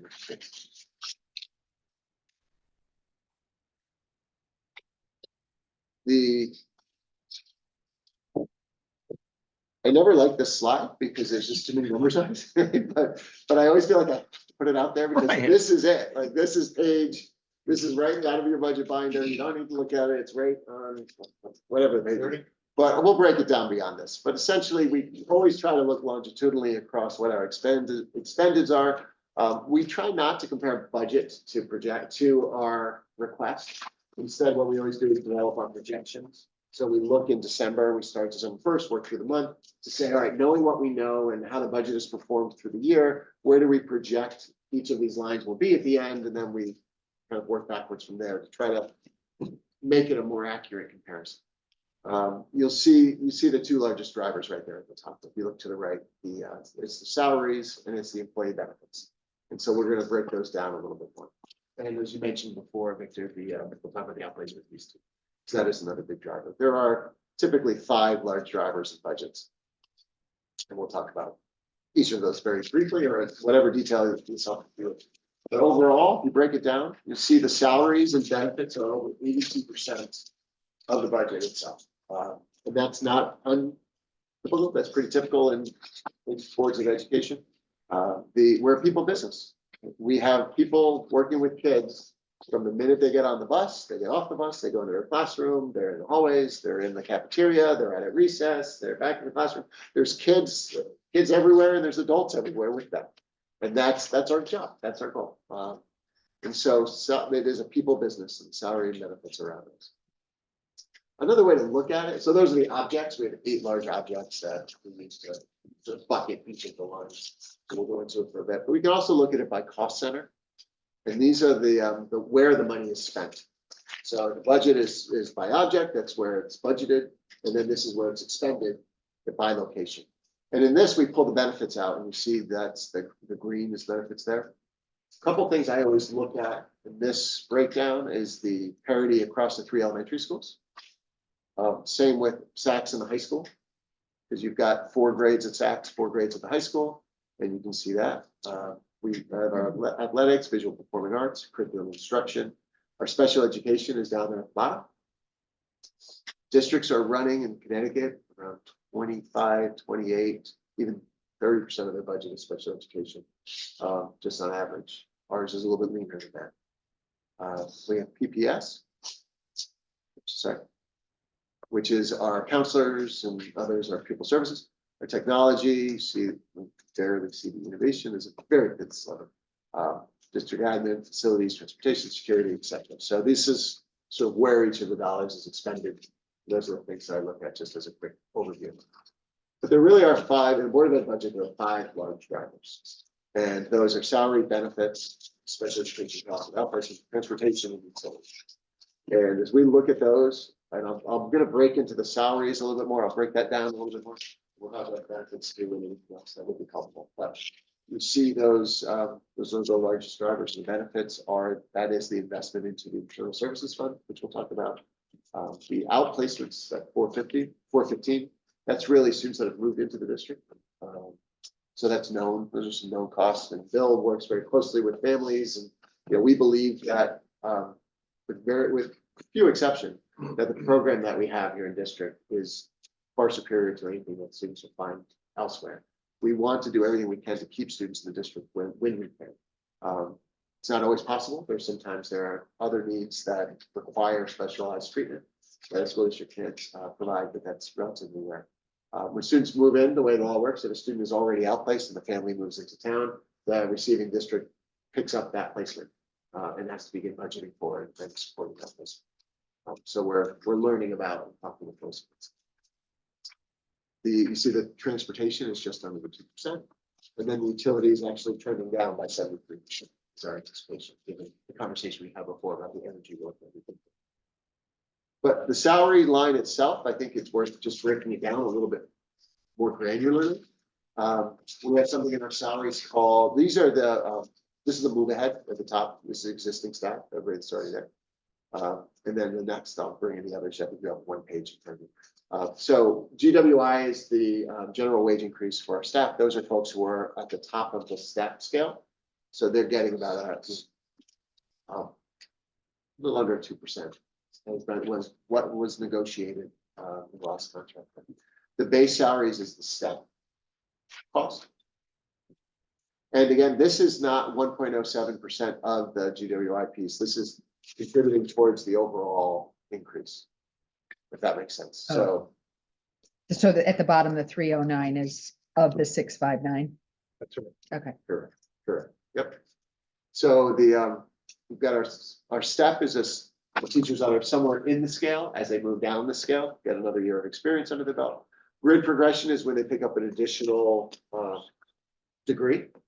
They change lanes. So we have bachelor's, we have master's, plus 30, PhD, and that number is usually pretty accurate because they have to apply a year in advance. Salary adjustment for salary increases for both our non-represented folks, people that are not in the union, so it's negotiated, or those going into negotiations that aren't settled yet. We are going into teacher negotiations this summer, but those negotiations are for the year that begins 25-26. So you're always a year ahead with the certified folks. The uncertified can sometimes be working without contract arrears. We also built into the budget a leave of absence savings. So we've seen more leaves of absence for a variety of reasons. What happens is the person goes out, they might be out for a year, and then we replace them with somebody who comes in at a lower cost. So at times. So we sort of trended this and looked at it. We feel 90,000 is a fair estimate there. And then the turnover savings of $150,000. Of course, that's the delta between a higher paid person leaving and hiring in somebody. And what was the number? Was a head count for the 150? We usually save about 35. 35, that's. Seems to be about the average. Yep. So, sorry, this is all contractual or consolidated contractual and non-contractual? The non-contractual is the salary adjustment number. Okay, The rest is is contractual. okay. So I know we lost Chris Wallach at East. Have you budgeted a significant increase? It's gonna be flat? Is someone gonna? That'll be flat. So the administrators don't have steps. Okay, good. And hopefully the goal is to hire someone who does the whole job on day one. Yeah. This is her second day in New York. Below that subtotal, those are our new positions. So we've got the 148 shifting from the grant. And we're currently paid for in grants that we're looking to bring into the operating. So what happened, to take a step back to the grants, the last couple of years, we've had available, school districts and towns have had available grant money through COVID, really. Our ESSER funding, 1, 2, 3, different things, whatever they're calling them. For us, it was about $1 million. We use that in a variety of different ways. Some programming, we were running a summer academy. We did some training, some testing, some other things that we did with that. We also did increase some staffing in some targeted areas. Some of those staff members we're moving into the operating. Some we've had to make the decision not to. For instance, we have a social worker who we call the outreach social worker. It's somebody who works directly with families and it makes those connections with folks that are not generally as connected with the community as we'd like them to be. And so she's going to homes, working through schools, and that's a district level position. We brought that in with COVID because we felt like we wanted to make sure families were connected, because we were concerned that with shutdown and otherwise, it would be, we felt like that was a good use of the ESSER money. Well, we found that position to be incredibly beneficial for kids and families and the whole community. So that's a position that we're going to keep. So that position has shifted now that the ARPASSER money is done. This is the last year to use that. We are moving that into the operating budget. There are other positions. We had added a special education teacher at the high school that we've not continued in the budget, because we felt like we could go back to the caseloads that we had before the pandemic and we could continue on. And if we have to make an adjustment down the line, we'll take a look at it. But felt like if we had to prioritize, we would prioritize that outreach social work. So those are the conversations and the decisions that we had to make about those shifts from the grants. So is that 2 FTEs then? It's the reading specialist plus that person? I'm going to break down the FTEs for you in a second. I mean, on this one, just shifting from the grants. From the grant. You mentioned we have like the 65,000 Social worker, from we that. have, yes, I think that is 2 FTEs at the 148. 2.4, that's right, because it's 2.4. Okay. Right, it's that literacy. Okay, got it. Okay. The, and then the new positions are the 395. And those positions, again, I'm gonna break that down Okay. momentarily. So just one way to look at, I mean, 2 questions. What's the difference between the 309, this is 3,184,275? Right. Is 309, and no, but, and then on the other page, it showed 474.75 is the difference. So what's, Sure, so this is the change year to year in just the salary line is 4.75. yeah, On the next one, the 3.09 is the contribution to the 6.5. The This is overall of the overall budget. okay. increase. Okay, that's fair. And it's important to note, I think, that the contracted, and I know that has some puts and takes in it, right? That subtotal of 2.56. Right. The 2.6 million. Yep. So you're really looking at $500,000 increase? Really? That's what it is? I mean, it's about 0.5%. Okay. Yeah. Okay. Yeah, we do want to know what the new positions are. Yep. Okay. We'll get there momentarily. I'm going to fly quickly through enrollment, because the biggest driver that we have is our enrollment. That's what determines our staffing model, everything we do. So it's just, oh, it was worthwhile to do a quick look. I will go through this. Okay. So this is the current enrollment, 23-24, and as you know, that's as of October 1. There's always some movement here and there, but we on October 1, we had 4,043 students. And you see, as we plan for next year, we're pretty consistent. There's some movement within the grades that we'll talk about when we go a level deeper. But one of the things we're talking about, the board's talking about, and otherwise, is what we start to see in these projections, at least from 26, 27 on. And again, it's a 10-year projection. And yeah, it's just that. The further out you go, the more variability there is in the model. What's the high watermark in the last 10 years? You were over 4.1. We were over 4.1 at one point. Was it? We've been in the low 4.2s. 4.2s. That would have been a long time ago. Yeah. 2017, the highest I've seen since 2017 is 4182 in 2017-18. 82, 2182. 4182, sorry. Right. Sure, yep, okay, 4182. Okay, so that basically we're saying by 28, we get to those numbers. That's right. 28, 29, 29, 30, okay. We've been in that range before and near there, within 50. To your point, it does depend on which That's right. grade It's all we're about talking where they about, are. of course, yeah. Right. So one of the differences may have been, and we're still analyzing this. This is, preliminary for sure. But the projections have the kindergarten class jumping up by over 100 students. So if they're concentrated all at once like that poses a different challenge than if they're sort of dispersed across the grades. So that's what we're looking at. I think this helps a little bit to dig into it, because this takes us back to 13-14 and goes all the way forward to 2033. Again, the projections, but the line is today. Right, so that, October 1 anyway. So that's our 23-24. The top line is the elementary enrollment, because there's an extra grade, right? There are 5 grades, it's K4. and then the middle school and the high school. What you're seeing is that concentration of the elementary increasing. And then that would ultimately, if it were to happen, years in the future would flow into the middle school and flow into the high school, but the near challenge may be the elementary schools and the capacities of those schools. Interesting. Yeah, I was just circling the same thing. We don't hit that 1,400 number in the 5 through 8 until 2030. Wow. But the K through 4 is a different story. Interesting. Right, because it slows down. Yep. Okay. It's interesting. In high school, same, about flat. Yeah.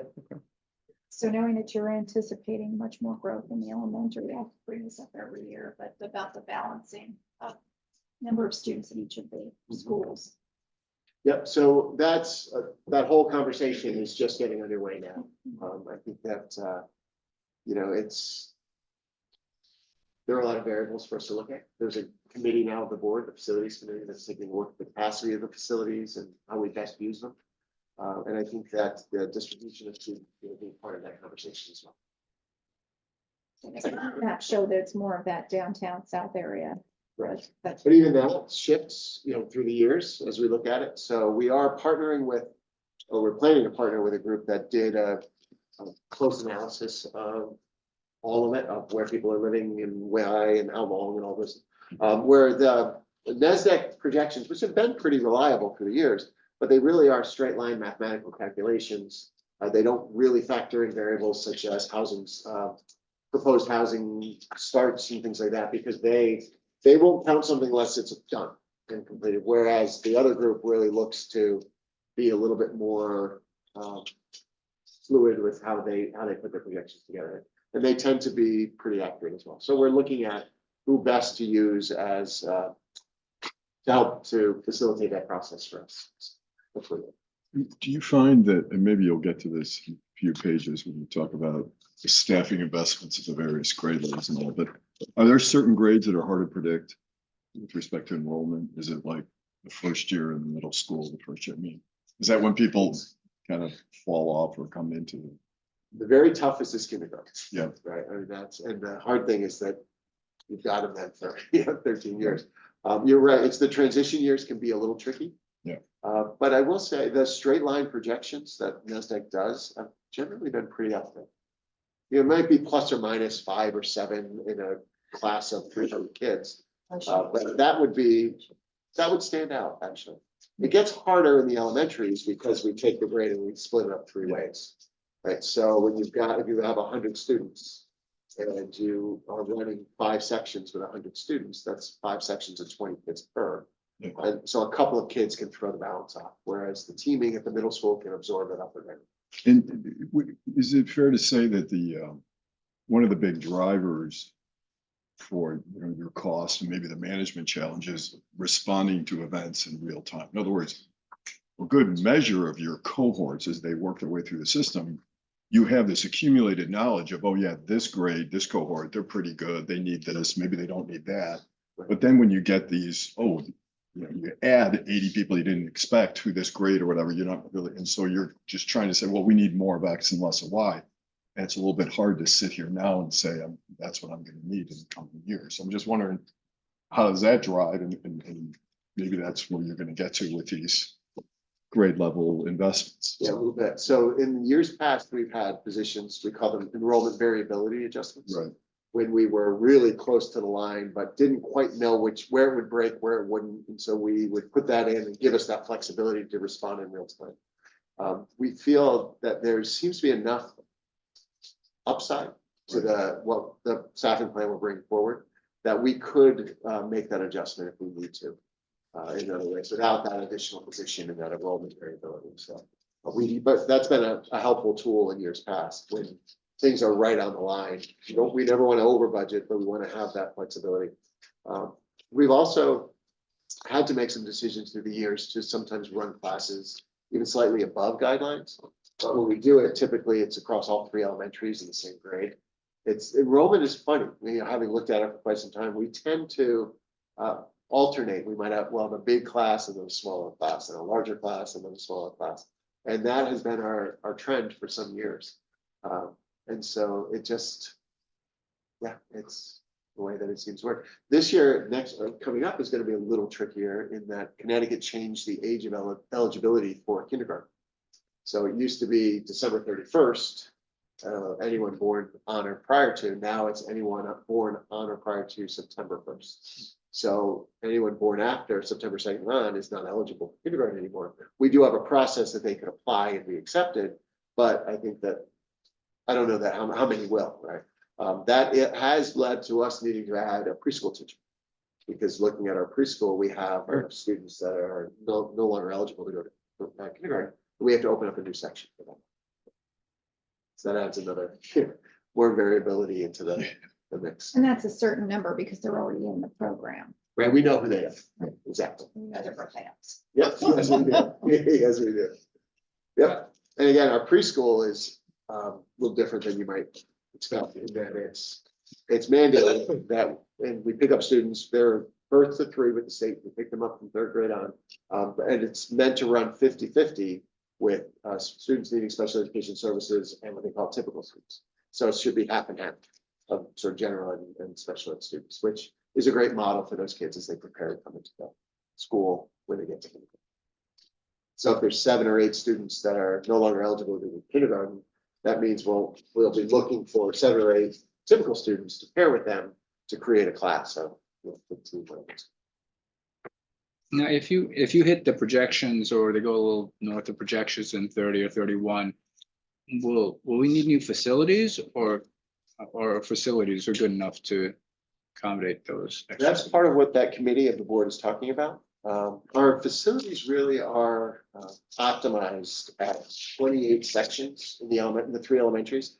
And that's sort of how we think about it in terms of classroom sections.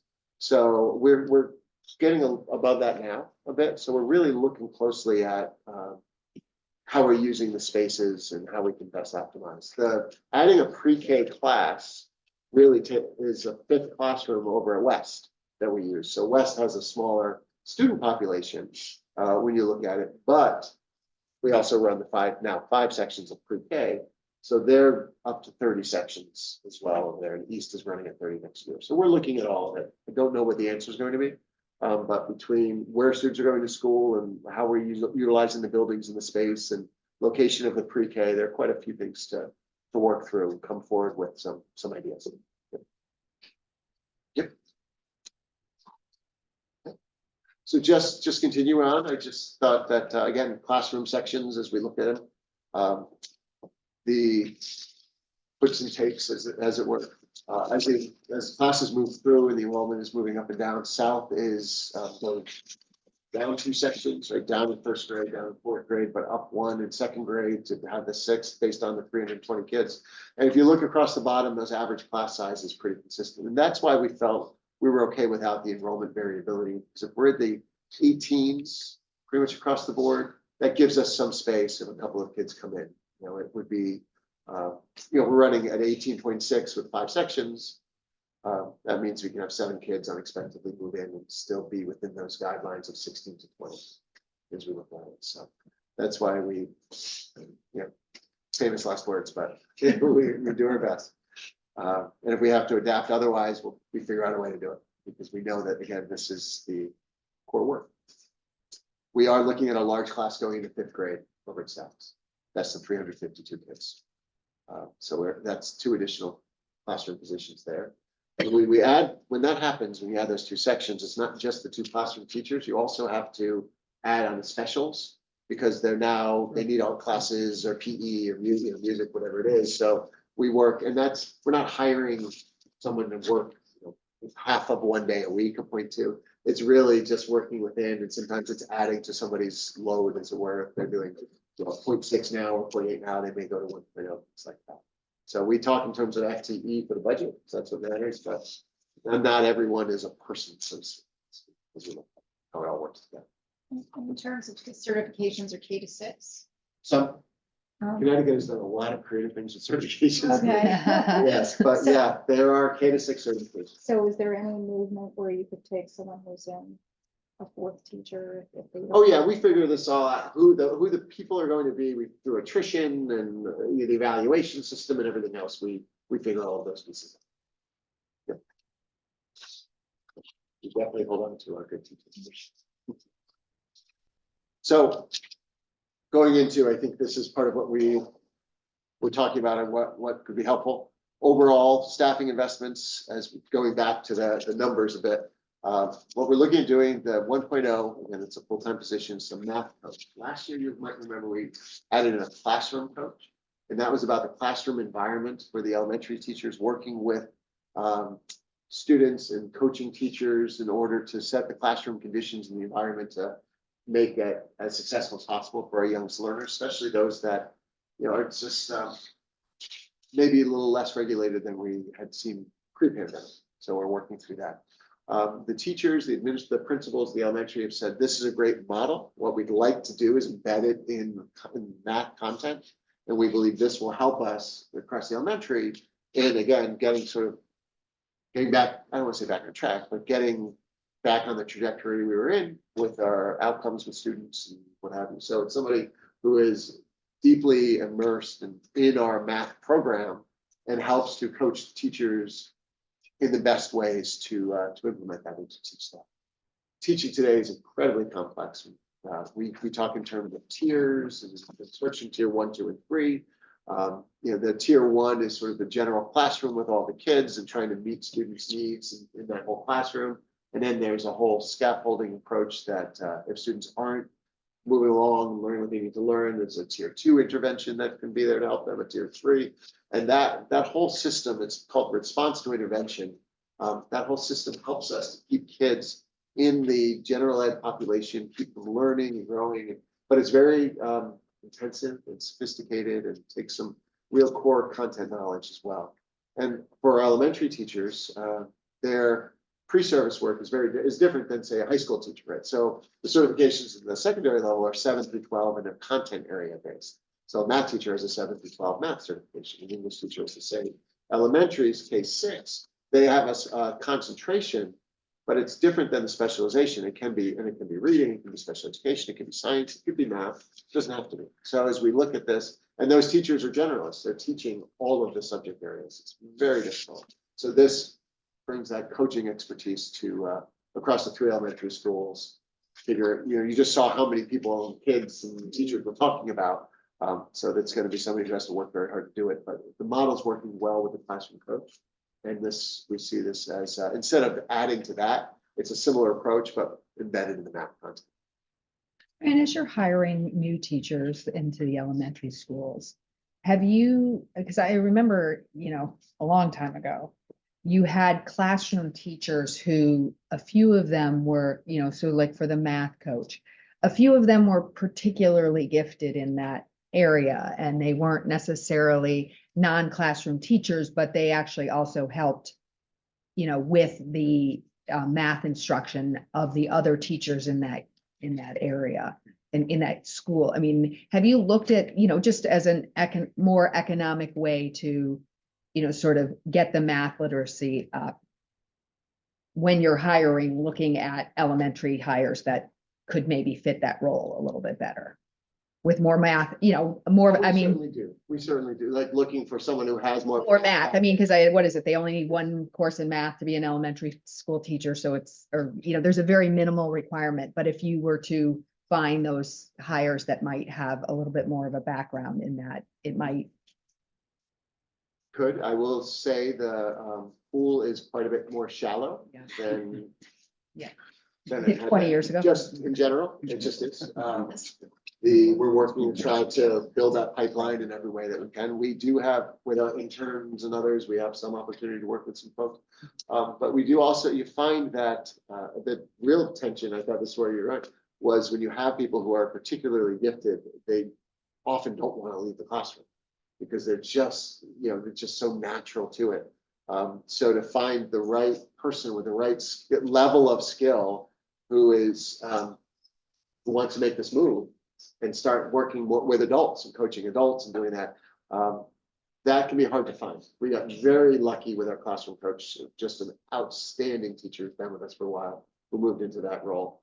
And I think, you know, we would definitely hold out and make sure that whoever this person with this position would be equally skilled. Now, this is a point of clarity. You talk about coaches, and fellows and so on. Is that another word for administrators? No, no, those are teachers. Those are in the Well, then teachers. why are they leaving the classroom? Well, so they're certified as teachers. They don't evaluate. What the math coach would do would be to coach teachers. So they don't have a classroom of their own. But they're not they're not considered administrators because they They may don't not be have- considered, but they're functioning as administrators. They're not facing the kids. They are to a degree. They're teaching alongside teachers. They're meeting with and working with some kids. They don't supervise or evaluate. Their role is really is as a coach. So yeah, maybe it's semantics more than anything.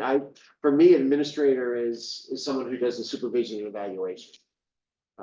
So they spend their days in the classrooms, working with kids and teachers and building their expertise, but they don't necessarily have a class of their own.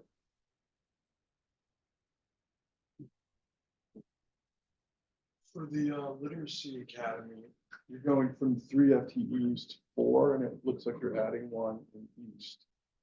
Is it correct to assume that you had 1 in each elementary school and now East is gonna have 2? No, what happens is we'll have 1 in each elementary school and then the fellow Jen who supervises all of them. Oh, so Who it does looks that? like the one that you're adding on the agreement says you're adding that to East, is that correct? We're moving it out of a grant.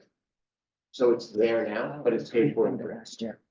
Okay, so you're gonna have 4, 1 in each school and then 1 floater or 1 coach? Yes, who is also a floater and also works with kids. Yes. And the additional 1 is because it's coming up, you guys pay by It's there, grant. yes.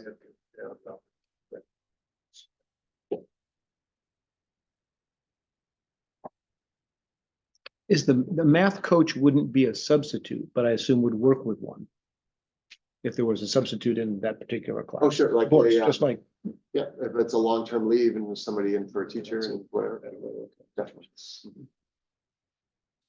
Yep. These are, we feel these are wise investments in part because the turnover of the elementary has been higher than we'd seen in years past. We meet with the administrators and talk about every non-tenured teacher that they have, and we spend a few hours in each building going through and, making decisions, hearing about different things.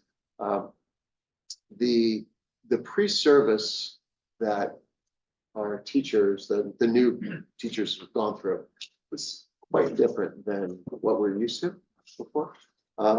Certainly, student teaching during an era of COVID was very, very different than student teaching pre-COVID, where you're in the class and you're actually taking over the class versus trying to do that virtually. I've noticed, this is a little bit anecdotal, and I'm always afraid to be anecdotal with the board of finance, but I've noticed that our teachers seem to be less experienced than they had been in the past. Where we used to have folks moving where they might have finished 5 or 7 years elsewhere, and then they come to New Canaan. I think in part as a function of the pool being what it is, and folks not necessarily wanting to move and traffic and other things, they seem to be right out of college or with fewer years of experience than we usually have. So we've seen a need to work on the instructional practice. And that was the classroom coach, and that's why the feeling for the principals was that that coach was So throughout the system, how many fellows and coaches do we now have? well, there's only 100 of the Orton Gillingham fellows in the country. No, but I mean, Just call them one. what you will, but in that function, how many do we have? Last year we hired the classroom coach. This year we're talking about a math coach. All of the other positions that we have are really interventionists working with kids. They do some coaching as part of that. But as far as sort of dedicated to coaching, I'll verify, but I believe this would be the second one. Because we have curriculum specialists and they do work with the curriculum, they do instructional coaching, but they're also there's also intervention with kids that need it. So I will break that down for you, Chris, because I want to give you a solid answer to that. But to have dedicated coaches is a relatively new thing for us. And it's really just in these last couple of years, given what we're seeing. Just generally speaking, do you think this trend of bringing in teachers that are less experienced, high turnover of teachers, is that a trend that's here to stay, or is that something that you think is just temporary? And You know, that's probably a question that would take a very long time to answer. I think that I think there are several factors. I think lifestyle is a factor. Years ago, I should definitely date myself. It's almost 30 years now. You get a job as a teacher, or you're going to stay in the same state. You might be in the same district for a while. You might move to one district as you're going. What we're seeing now with folks that we didn't see not too many years ago was just, they just want to try something else. Move somewhere else and just try it, whether it's in education or in something else. It's just more, it's a different mindset. I can think of a couple of teachers who we had hired just in the last few years. They were young teachers, high potential, and they just decided that they want to live in Hoboken, or I want to live somewhere else. And they're just more mobile. so it sounds like it could be a permanent. So it could be. Yeah, I think that in part it's the work from home piece in other industries. So they're seeing their friends and others that can work from anywhere, and they're doing a lot more traveling, whatever, and they're thinking, that's a nice lifestyle, right? And they're considering that, and I think that's a part of it. I do think that there should be or could be some reform, say, in like the pension system in Connecticut and otherwise, because there's a long-term cost that the new teachers are sort of maybe not factoring into their decision making. Because the teacher pensions are state specific. So if you work a couple here and a couple there and a couple there, it seems like a great idea until you get to be my age. So, Where's that time machine when I need it? yeah. So, but we'll see. So for us, how do we work against that, or how do we at least try to counter that? We do things in the district to really highlight what a great place it is. Actually, we'll talk about it in a minute, but the wellness committee, the work that we do within each of the buildings, the school culture that we have, the programs that we have, we have done this for years, really thought about and talked about the school cultures that we have developed with our teachers and others, and the way that the community and the school system and all of us work together and care as much as we do about the work that we do. I appreciate this explanation. I wondered about the coaches and is it administrative and the rest of it, but you've identified a need. Your team has identified a need and you're addressing it. And it's important enough to do what you're doing. I think that's the description from my takeaway anyway. And it's 2, so we need to know, Chris, the number. Yeah, I'll break it out. For Yeah, you specifically. my sense is it's more than 2. I think we're going to find split roles, so it's going to be an interventionist who also does some coaching and those things, but I'll break that out for you, so it's. Yeah, I think it's almost helpful if you take the classroom facing or people who have a classroom. And then those who don't have a classroom, but are interventionists, coaches, whatever, literacy, whatever you want to, anybody that's doesn't have a classroom to themselves. Yeah. And then who is not an administrator. So you have almost like 3 tiers of, staffing. Sure. Yep, we'll break that out again. I think that, so part of the model that we've had in the past was the sort of an interventionist who's coaching as well, right? So they're that tier 2 or 3 interventions with kids that are struggling. And the goal on paper was for them to coach, but what's happened through the years is if you can be working with kids or with adults, they're going to work with kids, right? So the intervention work has crowded out the coaching, which is why these 2 positions as sort of dedicated coaches, I think are more valuable. So, but I'll break that out and we'll talk about it. Another piece of information you may want to look at is what are other districts doing too. My wife retired from the Westport Public Schools. And I know that they have coaching over there. They've had it for the last 5 years. So it may be a trend in other districts too. Yeah.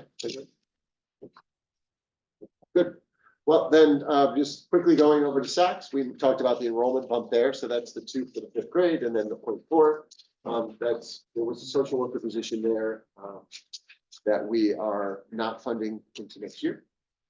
And then over at the high school is a little bit challenging in that the statute is requiring all students in the class of 2027 to have at least 0.5 credit in financial literacy, which is a laudable goal for sure, but I wish they had been a little more financially literate and given us more time. So we have to move very quickly because those are our current freshmen. Like they're in school. So this 0.6 is looking at offering a course using some of the existing staffing to pick up the students that are not typically in a course that would count. So economics, for instance, with a little tweaking, that's going to count as a credit to meet their requirement around financial literacy. We've got about 30%, 35% of our students who are not in any of the courses that could count as that. So this 0.6 allows us to build up around that and meet that legislation. Again, it's the right goal, financial literacy. Nobody can argue against that. Just time would have used another couple of years to build it. The 0.4 world languages is to meet our students' needs as they are coming into high school and their signups. World language department's almost a misnomer in that because the certifications don't cross language. So if you teach Spanish, you can't teach French unless you're also fluent in French. Right? We've got Spanish, French, Mandarin, Latin. So this 0.4 helps us. Again, it's not a 0.4 of a teacher, but it gives us the FTEs to run the classes to meet the student needs. What I've been doing to meet their needs is grouping kids together in the same room that are in the same language, but multiple levels. And that's not a great way to be doing this one. There's a 1.0 school counselor that was discussed in the Board of Education and felt like that would be an appropriate thing to add into the budget. We talked briefly about the complexity around the SAT in college admission. There are many, many more sort of complexities and things that are going on in that. Well, probably they were accelerating pre-pandemic, but that certainly accelerated them even faster. The other piece of the counselor, of course, is meeting this emotional mental health needs of the students that are there. Our counselors do more than college coaching. You know, they're meshed in the students' day and lives. They're running groups, they're meeting with them, and they're the people that kids can come to at any time to talk, to process, to work things through. We have 0.4 position for an assistant athletic director. There's an example where we did look across the region and find that other districts were investing more in this type of work. This is only 0.4, but this person would be there to help to supervise coaches, to do site setup, to supervise games and events and things. There are our seasons, and we actually see this in our transportation around athletics. Our seasons never seem to end. Our kids are always in the postseason. They just keep going and going, and the job has expanded an incredible amount in the last couple of years. So this 0.4 is to help. We anticipate that probably somebody on staff who would take a reduced load and then pick that up. We don't know who, but that's likely somebody to be a partner. The way it's set up now is the athletic director supervises our varsity coaches, and the varsity coaches are expected to supervise all of the sub-varsity coaches. Well, we've got 50 to 70 sub-varsity coaches, and we know that the quality of the supervision is directly connected to the quality of their work. And in years past, a lot of our coaches, a significant portion, were classroom teachers, and then but we're getting less and less of that. And so we have to hire folks that are not certified teachers to come in. And really good coaching is good teaching. And it's all about preparation, the lesson design and practice design and all of what you do there. And so we feel strongly that would be a significant boon for our program to have that. And then there is one non-certified position that we're requesting, which is around the innovation. It's a teaching assistant position. And what we've seen due to somebody's leave of absence, so we couldn't find a certified position, so we brought in a non-certified person, and we're actually seeing incredible value for not much of an investment in this. And this person is working with kids, working with teachers, and creating systems around the opportunities that we have in the high school and the library. We have a podcast studio, a green screen room, we've got makerspace, we've got design labs, all kinds of different opportunities for kids. but we need to know that they know how to use the stuff responsibly, appropriately. And this person is really spearheading a system that will help us to train kids how to use these things, because they're significant investments, and then let the kids go and create, go from there. So we hired this position this year because of the leave of absence, because we couldn't find a certified person, then found that this is actually a great ad, certainly for the investment. So the innovation program is a pretty new program. It is. It's only 2 years old, I think. Yep. Is it getting good utilization? A lot of You know what? It is. So, yeah, we have a committee, an innovation committee. We just met last night. It has board of education members on it, parents, teachers, others. And really talking about how do we continue to embed and grow an innovator's mindset across the curriculum. It's the easiest way to sort of explain it is probably we see it as that next evolution of STEM, where STEM and the work that we're doing around STEM was teaching kids things like coding and, you know, thinking along those lines. It was the right work to be doing, and where it was focused on convergent thinking, sort of solve this problem and those things. Innovation is really more design thinking, looking at divergent outcomes, so multiple solutions to the same problem, and getting kids to work through that design thinking process, starting at a young age and then increasing in sophistication. So there's a lot of work to do, but it is exciting work and starting to build momentum. For sure. So how many classes are taking? It's really embedded throughout the program that we already have. So it's really looking at ways to shift both sort of expectations and practice, giving students in appropriate ways a little more voice and choice over how they're problem solving and excuse me, and how they're working through the assessments and the coursework. So you are invited to come to an innovation committee meeting anytime, because as I said, we started in Dover last night. Very fun. But really, it's a great group really thinking about how do we take the vision statement that has been created over the last year and a half and really actualize it in the program. What does it look like? What questions should we ask? What kind of work should we be doing? What capacity building work should we be doing this? So overall, and I know there are, because the grants and all that does add a layer of complexity to all of this, but bottom lining it, the overall investment, we're looking at an increase of a 5.7 certified staff and a 1.0 non-certified. If that's all in bottom line, year to year. So did that change? I have 5.7 total, and this is 6.7. The change is the addition of the high school counselor. That's the one in there. Okay. Yep. Just a couple of questions on this page. How should we think of this? So when it says teachers and related support, which is which? What's teachers and what's related support? Sure. Again, I'll break it out for you differently. We do it by certification. So I think we just think differently, right? I think about faculty as a certified teacher, administrator is someone with their 092 administrative certification, working in that certification. You know, so like school counselors are in that teachers and related support. A school counselor, okay. School counselor, right? That's everyone that's in the teacher contract. But they're not in a classroom. But they're right, they're counselors, the school social workers, psychologists. So how many would be in the classroom of the 436? I don't want to do that off the top of my head. Okay, we should know what that is, because the question everyone asks, and it starts to add up now, you know, with flat head count. I don't know what related support is. That's related support. There's TAs, right? So actually, we may have it in the book. I'm going to take you to the staffing plan. Yeah, sure. If you flip over to page 17 in the budget book itself, 17. 17. Yep.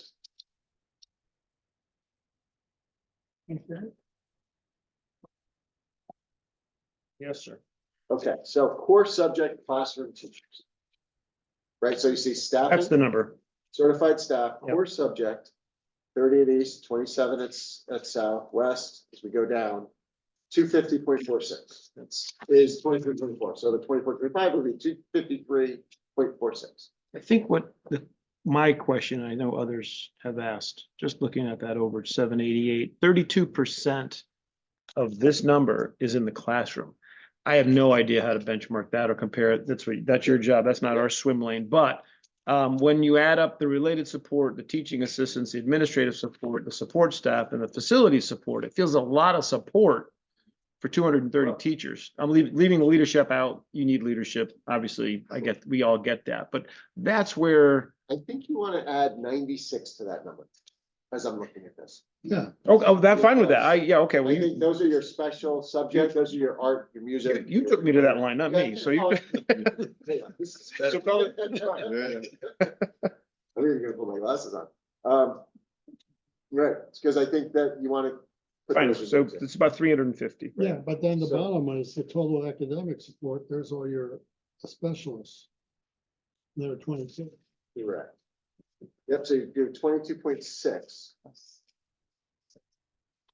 And those are your interventionists. Because then your counselors are broken out on the next page. So this does get pretty granular. So Perfect.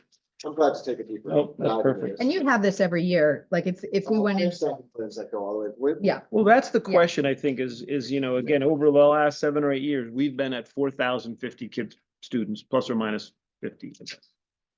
What's this? If if we would go back to 2016 or whatever you were, 26, whatever that number was, we're at the peak. Was it 789? Was it 200 and 353 teachers and classroom teachers? What's gone, again, what's the answer? I don't know. How much has this gone up from that period with the same number of students, and where did it go up?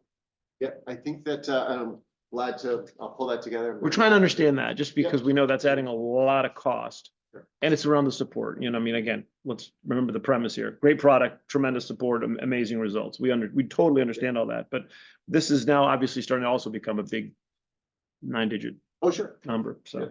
Well, and the benchmarking question is a little tricky, only because our food service employees work for us, so they're included in our drivers. I mean, especially- comparatively within our district, Sure. I don't know that we.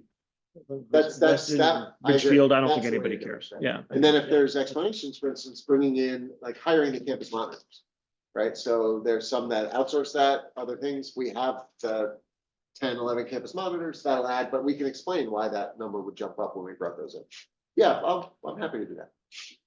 And one other question is just, and I know perhaps this is more of a question for the budget for fiscal year 26, 27, whatever, at least in respect of classroom, student facing, counselor, teacher, et cetera. But if I just think of this from the private sector, every organization in the world is thinking about how their back office can be more efficient with artificial intelligence. And I'm just wondering, as you sit down and you think about this and you think, well, I need 5.4 FTE for this and I'm -1 and +2 here, et cetera, and so forth. To what extent has that begun to enter into your discussions and deliberation? We actually, we have an AI team that's been meeting for about 1.5 years. Talking about sort of classroom implications and things, but also working through operational opportunities. So we've been working through it. There's every day. There's something. Yeah. It's mind blowing. I shouldn't tell you this, but I uploaded the budget in and said, create a presentation for me to explain this to Board of Finance. And it came back with 8 slides. I know you're very disappointed. Sorry. 8. Yeah. Sure. it is. Yeah, you would have been home and your slippers by now, but. Administrative cost just went down. Yeah. So we're thinking about it, we're talking about it. Yeah. I do think, I actually think. the, Issue du jour, as you know, yeah.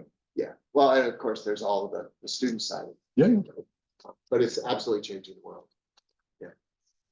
Another question, so in your total of leadership, besides administrators, who else is in? Right, there's like 25 administrators, 32 leaders. So. Okay, so that is, 8 people, what's that difference? Is that coaching staff?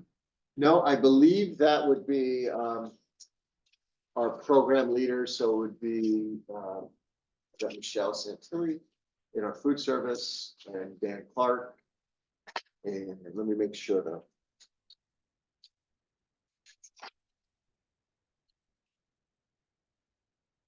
See. Right, because our administrators are constant at 25.6. I believe you're going to find.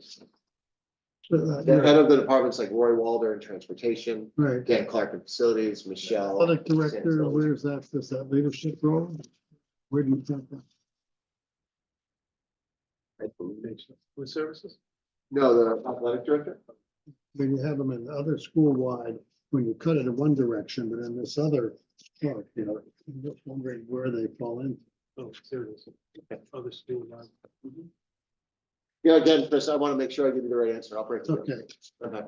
because, yeah, this page 16 is interesting, but then 17 and 18 are interesting too, and they don't exactly.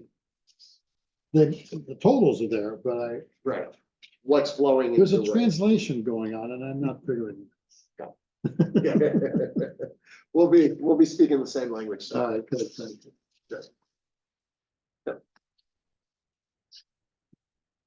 So I will be glad to work through. I think the 7 missing people in leadership start in supervision and management on page 19 over to 20. I mean, that was 7 people. Well, like we always do this year, we really absorbed this tonight. Yeah, we made it up. There you go. We still have 2 topics. We have capital and health and benefits, which are important to go through. I'll keep us moving forward and we can, No, our next page, it's fine. yeah, there we go. So, as you know, we've been self-managing our health and care plan for well over 10 years. I found something going back that brought us, I believe it's 25 years or so. So we've been doing it for quite some time, but the last couple of years, say since 2013, we've taken some steps through negotiations and otherwise to really try to mitigate the long-term costs. And I do want to say our teachers have been great partners. So they recognize that we can mitigate the costs, and also there's a benefit to them as well. And so we asked Joe, our consultant, and he'll be coming to a future meeting. So we did invite him to come and talk through the details around the projections and, you know, update the data. So I don't want to fall prey to sitting here saying that I know everything about all this. I know what Joe is talking. You'll actually have the teacher next time. But I identify a couple of ways that we've saved, or you know, what have the outcome of some of these efforts been. So a couple of things he put together for us one was the migration from the fully insured to the HSA. PPO, thank you. So again, the teachers were great partners in this. The goal was to move everybody over, all unions. So now every union is in an HSA, every employee is. We don't have a PPO option anymore since 2019. And you see those numbers enrolled are a little different than the numbers that Joe was talking about. We just averaged it out. But his estimated savings on that piece alone was over $12 million, as you see in the bottom. Some of the things we've done in negotiations that have worked well. And years ago, we actually went to arbitration with the teachers in negotiation in order to put in place a co-payment after the deductibles met.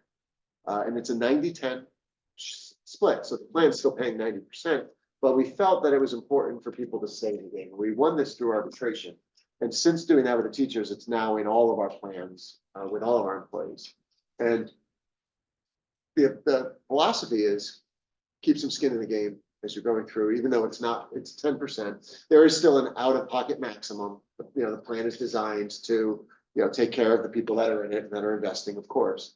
But what we've been able to save there is about a 3% estimated cost offset versus no co-insurance plan. And I'm still surprised that there aren't many plans like ours in the public sector. Most don't have that 90-10 split after deductibles met.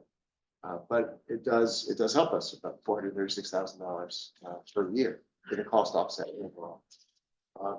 Increasing the deductibles, you see their estimated difference in the costs. And then the fees and performance, Joe and we've negotiated that 100% of the pharmaceutical rebate flow back to us directly. Oftentimes, you know, the Cigna or whoever the broker is will keep a share of that. And we've negotiated that 100% comes through to us. And so that has resulted in $2.6 million. We also have been actively managing our retirees. So when folks retire, by statute, they can stay in our plan for as long as they want, pay COBRA, whatever they're able to stay there. What we've done with people is really talk to them about the benefits of moving out of our plan into the teacher retirement board plan as a supplemental to their Medicare, because we all pay towards that. So 1.25% of my pay goes to the TRB health insurance plan, every year. So you were paying for that in order to provide it for retirees as a supplemental when they do hit Medicare and go to that. But people, because of comfort and convenience, whatever, tend to try to stay in our plan. So by talking with them and helping them understand why it's a better move, we've saved close to $4 million. And then some of the wellness engagement that we've had, things that we've been doing, we were talking before briefly, the preventative service utilization. So those are the wellness visits, all of those things that we do. We have a great committee, Be Well Committee. We've had it for a number of years. We actually started before the pandemic, so it was really great to have it up and running when we needed it most, and it still continues today. It actually met this morning.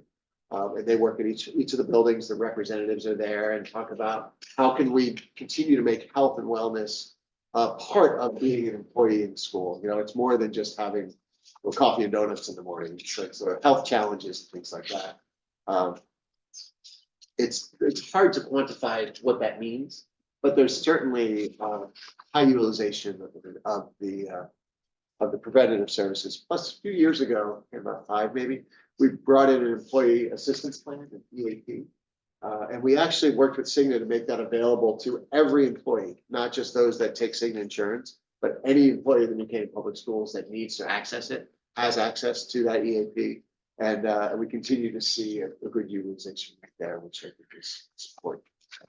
And then there's again, preventative care. That doesn't mean what you think it means. That's a test at home is what that means. All right. So in talking with Cigna, we do an annual meeting with them. It's a 4 or 5 hour meeting where we really take a deep dive on our plan performance, and they make suggestions and what can be next and how can we save some money.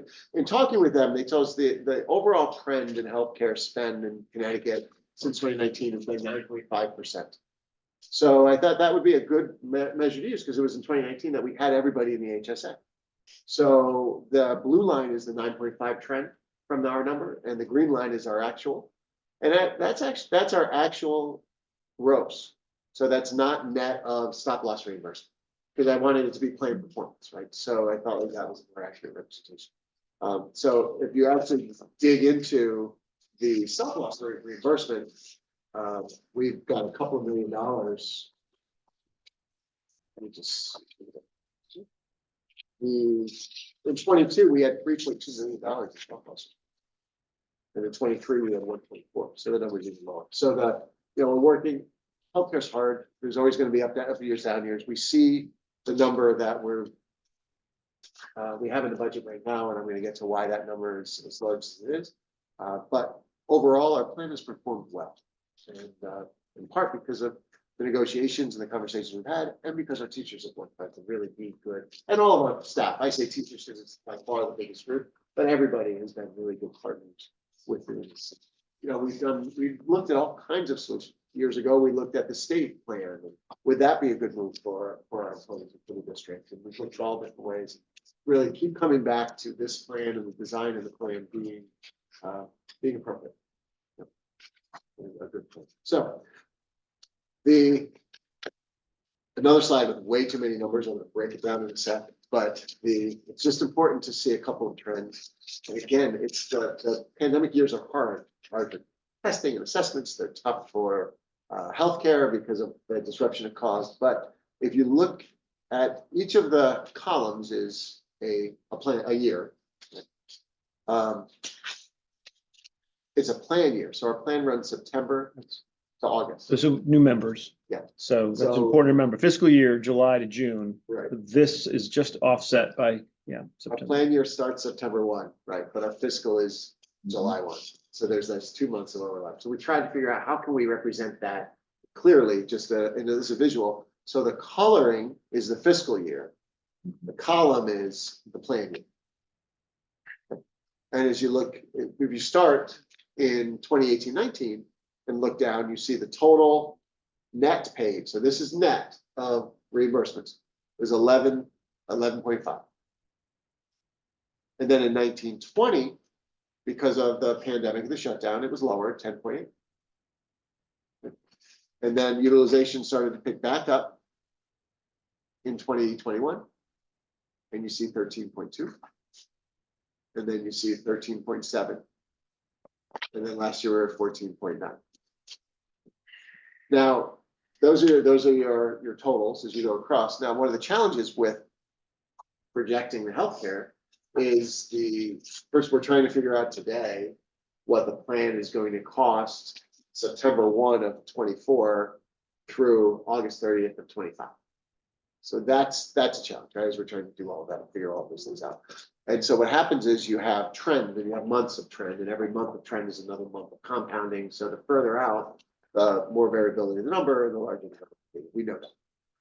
What they do to create, so as you look across, you see month by month, the net costs, and you see that it is typically seasonal when you're in an HSA, because the first couple of months of the plan, people are paying down their deductible. So they're paying for it. But then when the plan picks up the cost, as it goes later on, the costs go up. But if you really look at the 22, 23, and 23, 24, what you see is 22, 23 had some very high months later in the year, higher than we experienced before. When you look February at 1.2, March at 1.5, April 1.3, May 1.6, and it keeps going. Now those, because you create your projections based on the last 12 months of actuals, those high months are not going to roll off. So because we have to lock this in before we have those, the new months to replace those, right? So the highest months are not going to roll off as we're doing this. And we have to lock in based on those 12 months, because the projection that we make has to be accepted by both Cigna and the company that sells us the aggregate stop loss. Because we have a couple of mechanisms that protect us against risk, catastrophic risk.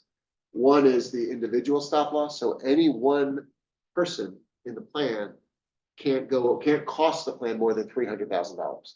So if somebody goes above that, we have 100% reimbursement above $300,000. But it also means any one person in the plan can cost $300,000. Right? So there's two ways to look at that. We also have, and that's a very expensive insurance, given our experience over the last couple of years. We also have an aggregate stop loss, which is at 120%. So if the total cost of the plan goes above 120%, then we are covered against loss beyond that. And that's, again, reimbursed from the aggregate stop. We hit individual stop loss pretty much annual. There's going to be at least a person, typically, there can be a couple that get above 300,000. It's generally, last couple of years, we've seen bigger numbers. So we're keeping an eye on that. We haven't hit the aggregate, right? So the aggregate is there as just a backstop in case of absolutely catastrophic. The aggregate's not very expensive comparatively.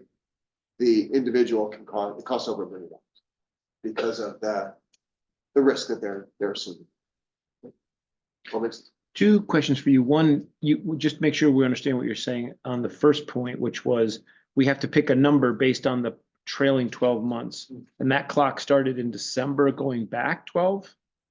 When it gets locked in, it goes back 12. And No, this is just the most current that we have. Right, I got that. So when does that clock tick for locking in? May or when's the? It's usually April. It's another asynchronous thing is all I'm trying to explain, right? April, it is, That's what I'm- because we have to lock that in. We have to get our Yeah. stop loss. There's Right. other things that have to flow from that. So So it's that's- typically April. And how Not much, in sync with our fiscal year or your budget year. The other point, though, I wanted to make was on stop loss. Last year was the worst year, right? This year, the year that just ended, so not the year we're in because we don't know. But I think 21-2 was the worst and 22-3 was much better. We have the numbers. Yeah. right here. If I got that right, if I got that. In terms of premium expense. In terms of the number of cases in the catastrophic claims, I Yeah. think Yep, so last year was, so 21, 22, was the worst. right? And this, Where we had 5 claimants over 300,000 for a total of 4.1 million. And 22.3 was much better. 22.3, we had 4 claimants, but they were at 2.4. That's what that makes sense. And then. So that might help us with the pre. Right, the negotiating the premium for the coming year, how far back do they look at the claims history? Like, Oh, they go- does a bad year drop off, and if so, how rapid? So with the, with the individual stop loss, we're purchasing, we bid that every year. Got it. We do it jointly with the town. And they'll look back, they are very specific. They'll look at individuals and Sure. anticipate, will they roll off the plan or are they gonna stay on? And part of the challenge that I think all healthcare is dealing with now and everyone doing it is it's a good problem to have, but it is a problem financially, is that the technology in pharmaceuticals and biologics it's increased so much that people are able to continue working and to be, prescribed very, very expensive medicine, but that they can be fully functional, and that's great. But it comes at a very high cost. So they'll look at the individual person to say, is this person likely to remain on the plan for another couple of years? And they calculate all that out. We definitely we came out ahead a couple of years ago. We paid $1 million and got over 2 back, so but they're companies in business for a reason. Well, it is a good trend for one data point. It is. It was better this year, last year than the year before. And we had a few catastrophic things that, at least one of them, if not 2, were directly connected to COVID. Illness that been flipped that. So we would hope that that kind of catastrophic illness and operation in need wouldn't repeat itself. So, as we look at it, Joe's gonna come, he'll go in as much depth as you'd like about how the projections developed and made and put together. He uses a hurricane model, right? The further out you are, the more variability there is. But we have found through the years, his projections have been very accurate. So, Are we doing the ISF then or now? whatever you prefer. We can make it an all-in insurance night if you like, or Well, I think maybe a preview of it then, and then we'll, if we have questions, we'll do it with Joe. Okay, that makes sense. Brian, just before you move on to that, how long before you'll get December's numbers? yeah, I'm waiting. I would get them from Joe. Typically, I mean, what's the typical? And, it's usually about a week or 2 weeks into the new month. I haven't connected with Joe to put this in, so I Okay. just need to go from. We should play a January then too. Soon. He'll have it when he comes. Okay. Yeah, he'll have it when he comes. When is he coming? Which night? It's your next meeting with us, I think. When was it? 20. Okay. Well, let's do the ISF and then we'll do capital. Good. In February 27th, okay. Yeah. In your budget book. Yes. The internal services fund breakdown is on page 105. And once you take a look at it, you'll see why I didn't put it in the slide.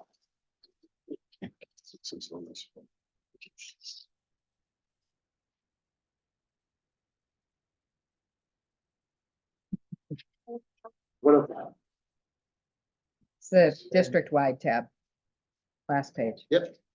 And just if anyone's on Zoom and doesn't have the budget book in front of them, the budget, all of this is available on the Board of Ed website, ncps-k12.org. Click on budget, you'll see it. And it's all just one large PDF, all paginated through. So the ISF is always, there are lots of, using puts and takes, but lots of different things that we've got to look at line by line as we go through building the ISF. But there are ways to look at it at a high level as well. We look at the total revenues, total expenditures, and then to work down from there. The 2025 proposed, we're going to start with expenditures. Okay. That is the projection based on the model I just shown you. Now, what will happen is even if the numbers stay the same, the projection should trend down a little because months of trend will be rolling off. So instead of multiplying, 21, there'll be 20 months of trend, 19 months of trend as we go. So the closer we get, we should be able to narrow that down a little bit, hopefully. And again, Joe can talk with much more precision about all that. He'll also talk about how he builds the projection. So what he does is he anticipates a certain number of high folks that are going to go over the individual stop loss. backs that entire amount out. And then adds them back in at the $300,000. So he'll get into the details, but this is all, it all gets calculated into the anticipated claims number as he goes through and builds it. And is he still doing a moderate or conservative or aggressive? It's more aggressive now that we know that where we are with the HSA and everybody's been migrated in and those things. We'll see. And we don't build margin in a lot of places, like insurance companies, others will build in 1 or 2% margin up or down, and we don't do that. We try to keep it straight. But the claims paid number is up 1.9 million. I mean, that's like 12.2% increase. So That's you're saying that's what, that's the budget buster right there. That is, exactly. That's your driver. And what's our degree of certainty around how that, I mean, obviously we got to pay whatever it is, but. Right. It'll get more, again, more precision. You had to pick a number. We'll know in May. Yeah, closer we get, the more Right? precise it'll But that's be. why it's almost, But it is, that's the number. It If we have to doesn't lock it matter in what today, Yes. It's an estimate. It's the best you can do and it is what it is. Yeah. Exactly. yeah, based on the It's a numbers I huge showed you, if number. we had to Yeah. lock it in, this is Yeah. where we go. Yeah, okay. The numbers could also come back worse, Right. No. but getting closer helps you with the trend. But yeah, I mean, that's really that. And then we go through, we look at the HSA positive employer, the other pieces.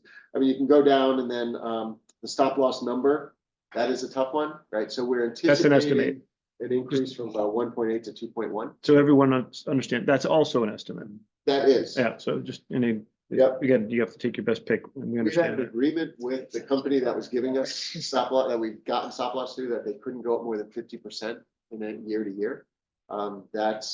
That helped us coming out of the 21-22 year. And we Mm. don't anticipate that we're not building that much. We don't think it'll be that high this next year. But again, we go out to bid and look for more. But just, that's important. We've talked about trying to reduce our total operating expense. We'll be a lot sharper in May on that. We will. And even April, when we vote on this, you'll know. And we'll have that better data. Will we have that though? Actually, will you have the estimate from them? You don't really get that. Do you get that? June. Yeah, it's May for the May, June. They go out to get it. Yeah. We should have a sense at least. Okay. I mean, I understand the 2.1, it could be below 1.8 because the trend line supports that. On the other hand, you don't know. I mean, yeah, okay. All right. Yeah, if it's a new company, maybe they're willing to jump in and do that. If it's the same company, they may still be looking to recoup from loss from the past. And so when we're talking about this yellow here, where we have the 1.5 million and the 1.6 million, those are higher than we've seen in the past ones. Is Joel be able to tell us if that was specific to certain people or certain high expense individuals or not, or? To a degree. Because that could also, determine whether you're gonna be hitting stop loss or not. These are net. Oh, these are already net, that's right. Well, March will roll off in a trailing 12 months by then. March should. May will not, obviously. It'll bear, I guess it technically could, but that'll be a rounding error in the average of the 12. Yeah.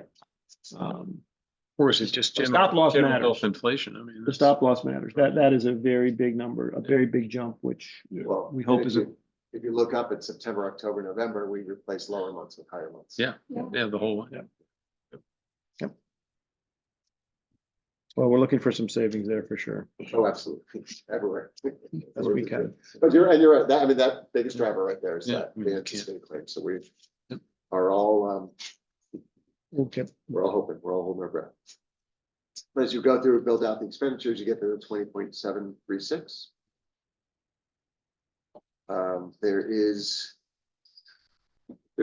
So what does the ISF fund? It funds the claims. It funds the IBNR, or it holds the IBNR, which is the claims that are incurred but not reported. So it's the tail. And then we keep a reserve there in case things go degrade, as we saw before, like that. Those claims are higher than we anticipated in September, October, November. And if that continues, then we would use the reserve in order to make that whole. And then we have to look to replenish. When we come out ahead, we can sometimes use above the number of reserve we would like to Mhm. keep Mhm. to buy down Mhm. some of those claims. Mhm. This year, we're using about 250,000 of the reserve is our projection that we're gonna need to use about 250,000 of the reserve for this year to see that through. And we keep 8% in reserve with an understanding agreement that if we ever, again, catastrophic, we come to the Board of Finance, we talk about it, we show you what we've got, and we figure out how we're gonna fund the rest. And if there's a time lag there, the IBNR funding that's in there can help to bridge a gap if there is a time lag. So I'm comfortable with that. I think that's a good arrangement, good agreement. It works well. And for everyone's edification, the IBNR is roughly a month or a little click more than a month? Yeah, we keep about 10%. 10%. Okay, yeah, that's it. Okay, yeah.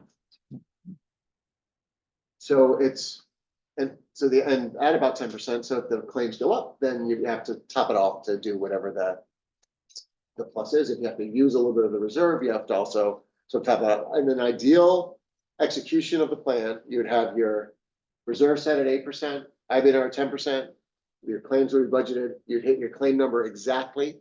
The next year, you budget for the claims, and then you do need whatever little delta there is to change based on that new claim number.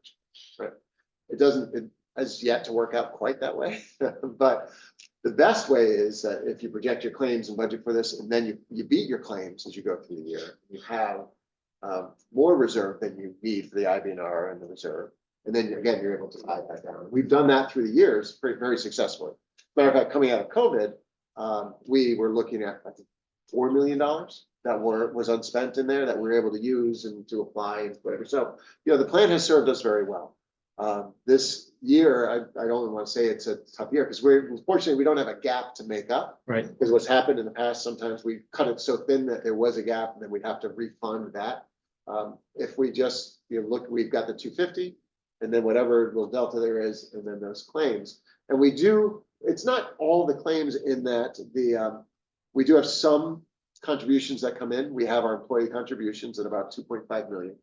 And then we also have the retiree contributions that come through at about 422,000.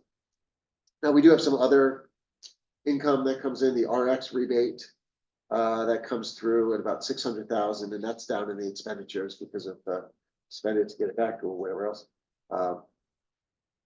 So ultimately we build all of this out and then we look to see what the number needs to be to fund everything up. And that's how you get to the 17 point.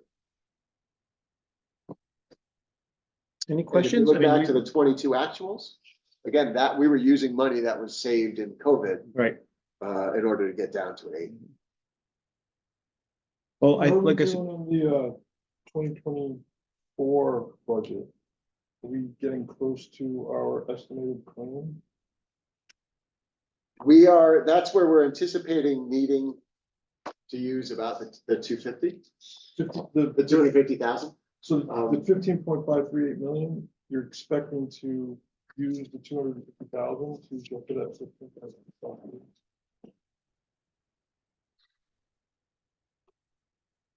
Well, I guess my question is, in this year's budget, we made an forecast for what our claims paid was going to be. Where are we going to fall relative to that forecast? Sure. So if you look at well, that's what Joe's working on because it's always a work in progress because we're in that year right now. He does do projections to look at the data and project where he anticipates we're going to end. I'll let him, I don't have those exhibits, but he can go through all of that with you when he comes. Okay.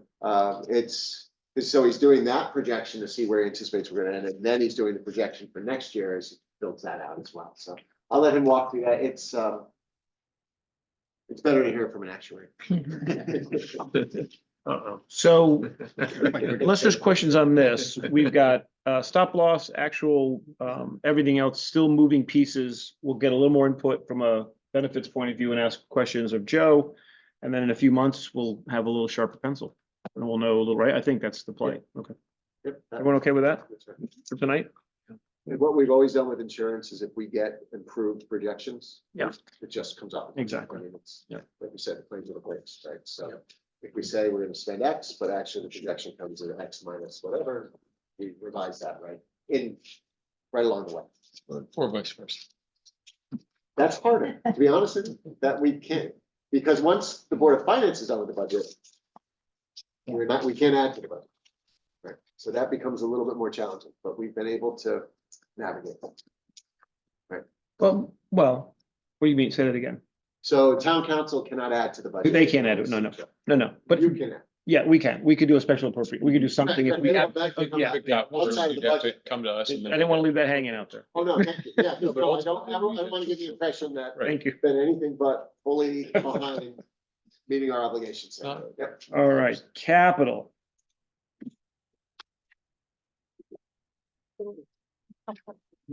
I'm happy to, but. And the only thing I would say, just in advance of this, there would be, I'm sure it's all important, but we would just please, gotta have it. Like to have it. Got it. So we. Like to have it doesn't look good. Agreed. An open Mission meeting. Critical. So you'll be happy to know that the Board of Selectmen sharpened their pencil. And we did reduce the capital request by about $630,000. Well done. Motion to adjourn? No. Yeah, it's a mic drop with that one. Mic drop. So That's from this. from what you have here. Oh, that's very good news. Yep. So obviously we break it out by, there's district and then there's each of the building workers. Right? So first we'll start with facilities capital, then we can talk briefly about the technology and the vehicles, as much or as little as you want. We talk about district, we're continuing to invest in engineering services around energy conservation. We mentioned innovation before. We've done some work at the high school library and sort of bringing that space forward and putting in these other places I was talking about before. We have a long way to go with our elementary libraries and even our middle school library. So this is an investment in doing some design work around that, envisioning where we want to go with those spaces. We do think that the libraries are the opportunity for kind of that design hub in the schools, but our libraries are very traditional and need some updating. So that's what that investment there is. Engineering services district-wide, that's for other projects that are sort of in the hopper that will come to you in the future. And then the HVAC assessment, you can certainly talk to. So that is an assessment that needs to be done by January 1st of 2025. All school districts are required to do it, and then once they do it, every 5 years, they need to do it again. And it has to be conducted by a certified person that the state will, they have highlighted what types of certifications are required. So we're in the process of identifying 2 or 3 vendors that will do that work for us. And again, we've got to get it done, this summer at the latest. So all the districts are doing it, so there's going to be a high demand. Thank you, state of Connecticut. I mean, yeah. This is a that's- post-COVID. It's good planning. Appreciate their help. Thanks, your help. Let's mandatory, let's make it Love that mandatory and something. everybody has to do it all at the same time. Yeah, that's exactly. Any questions? It was supposed to be done January 1st of 24, and then they realized there's no way that people could do it in time, so they extended it. What happens if you're late? In February? You can request an extension. I mean, I know, I trust me, there's Request a it. lot of mandates. why pay There's a top lot- dollar in September, October, November when those guys looking for work in February, March and April? I'm not kidding. I mean, Yeah. Well, if the consequence is just a nasty letter, get the nasty letter. Address it to Tom Schultz, spell the name correctly. It's Anyway. though, I often say and remember that my goal is not an A+ in compliance. It's okay to have a little gift here. So, agreed. Of course, how capital works, right? The money is allocated, it's all managed. If we were to spend less, then it just, the project gets closed and the money is back. Right, it's not the same as the operating budget, which is a little bit different. So the money stays with the town. We expense and it goes through that way based on the actuals. Right. We did bring down the painting across all 5 of the schools. We had increased that the last couple of years, and we felt like we could bring that back down to where it was pre-pandemic. This is that ongoing investment in order to sort of get to all different spaces. We've got about 1 million square feet, as you know. The thing about painting is that there's certainly a market shortage, but it has to be done all at once. So like in the summertime, nobody's in the building, or you try to do it, so you wind up hiring multiple companies to come in during those short windows of time in order to get all the painting done. So you might look at the accounts and say, wait a minute, you haven't used last year's yet, although I don't know that we have. I think we have, but you may look during different time of the year, say we approved this money and it hasn't been used yet. That's because we haven't had that window in order to expense it all. This is one of our savings opportunities we don't really like talking about, but we have capital we've approved and not spent. We don't need to approve it and spend it twice. So I don't know if they've spent theirs, or do we know? What's that? I'm asking Ann, do we know? Not specifically, but I can tell. Yeah, yeah, we will be talking about that this month. We've got opportunity there where it hasn't been spent for lots of good reasons, so we don't have to renew it. We can, anyway. Makes sense. The big thing over at East is the floor repair or floor replacement. This is phase 3. That's replacing the tiles with LVT. That's it'll be the 3rd year that we do it. I think it's finally year. It is. Right, they'll finish that project. There is another thing here, playground replacement. That one is public-private. So the PTC is raised an equal amount in order to do some work in the playground. And we think that that's another great example of us sort of partnering with the community to get that done. I was told you're not supposed to use that term anymore by our bond council. By your bond? Yes. Did they give you an alternative? You might, well, this isn't actually private. This is more public. It's a 501c3. So I don't know, but something else. Don't use that term. Well, this will cover 50% of the cost. It's not tax. The donation will cover the other. It's a tax issue. It's a tax I think issue. you're right. It's a tax We issue. learned that last year, yes. Yeah. Exactly. So. I just learned it. 50% of the cost. Okay. And a donation, a generous donation will be the other 50%. Did anything, you wouldn't tell us what they cut that is already off the list? I don't know if there's anything on this page, but if we can, if that's okay, if it's not. Saks in the high school. So the Okay. interior intercom upgrade at Saks for 280,000. And then the high school PA system upgrade for 350,000. So I'll just. Not the parking lot for 375, that's still in. That's still in over at Saks. What happens with parking, any of the paving, is we put it in to identify the need and say we need this done. But then it really does, it shifts over to the town and Tiger's budget. And then what he's always really good about doing is when he's got folks in town doing other paving, other things, he runs them through, saves money. It's more of just a placeholder as far as the cost goes. And it's worked out very, very well. Just able to save money. Josh, and you have their deductions already? Taken out, yeah. You already have them out? Yeah, they're out in yours. Okay. You took away my good news. Yeah, we should have held that. Yeah. Anyway, it's all pretty self. Yeah. I don't know if anybody has any, do you have any? I do want to just as a Questions? heads up, you see in here, Saks roof replacement phase 1, $100,000. That's actually replace the roof. That's to make a plan to replace the roof. So you'll find out in your look ahead, we do a 5-year look ahead. That's a couple of pages into the book. You'll see that we've got that projected out in 26. Nick, don't you call that phase 0? I think that's phase 0. Basically. Yeah, it's 0, but it's anything you want to shout out as a top priority? Let's see. Yeah, I was gonna say that innovation projects, phase 0 too. Yeah, that's the engineering work, right? That's the architectural design kind of work. Yeah, agreed. Some of these came from a survey that we had done by Silver Petrocelli. It's an architectural firm that came to walk through all the buildings. And some of these were safety things, the handrails, the indoor improvements, the front entrance, those kinds of things. Really, the big drivers, you're looking at the flooring at both Saks and East. We're good with the boilers. We've been doing that work. We've done an awful lot in the years. So this is actually a lower request. I agree. Yeah, and noted, duly noted for We sure. really tried to, and we've also, I know Sean's been doing a lot of work to identify projects of the past and close them out. So anything that's open that we're, you know, we can show that we've been doing. So as part of the new monthly statement of accounts, we're gonna have a capital section.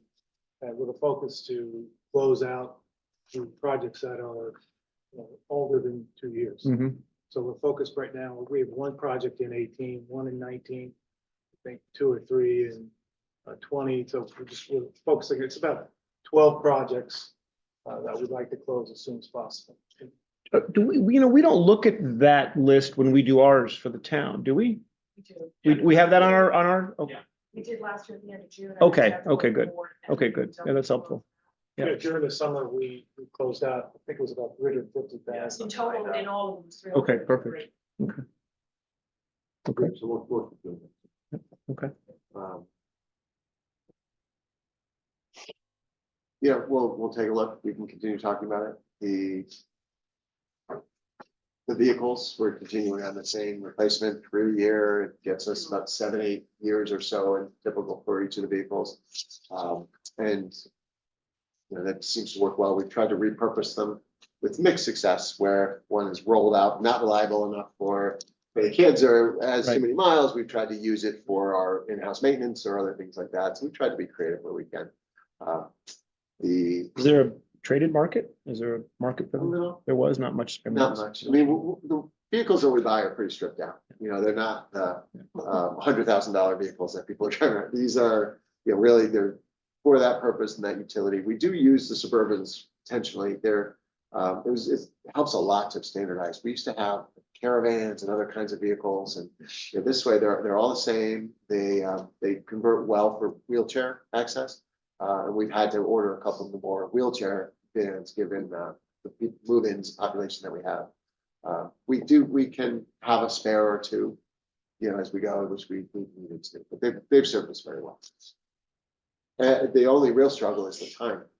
You know, we've had some on order for over a year. It's just, it's really, we're still at significant. We have like 6 of them on order. We have a wheelchair van that's been on order since 2018. Oh, my goodness. Yeah. So we hope to be getting it in a couple of weeks now. 2018. That's Incredible. That'll have a longer than 7 years also. Yeah. Check the odometer when you Yeah. get it. Where's it been?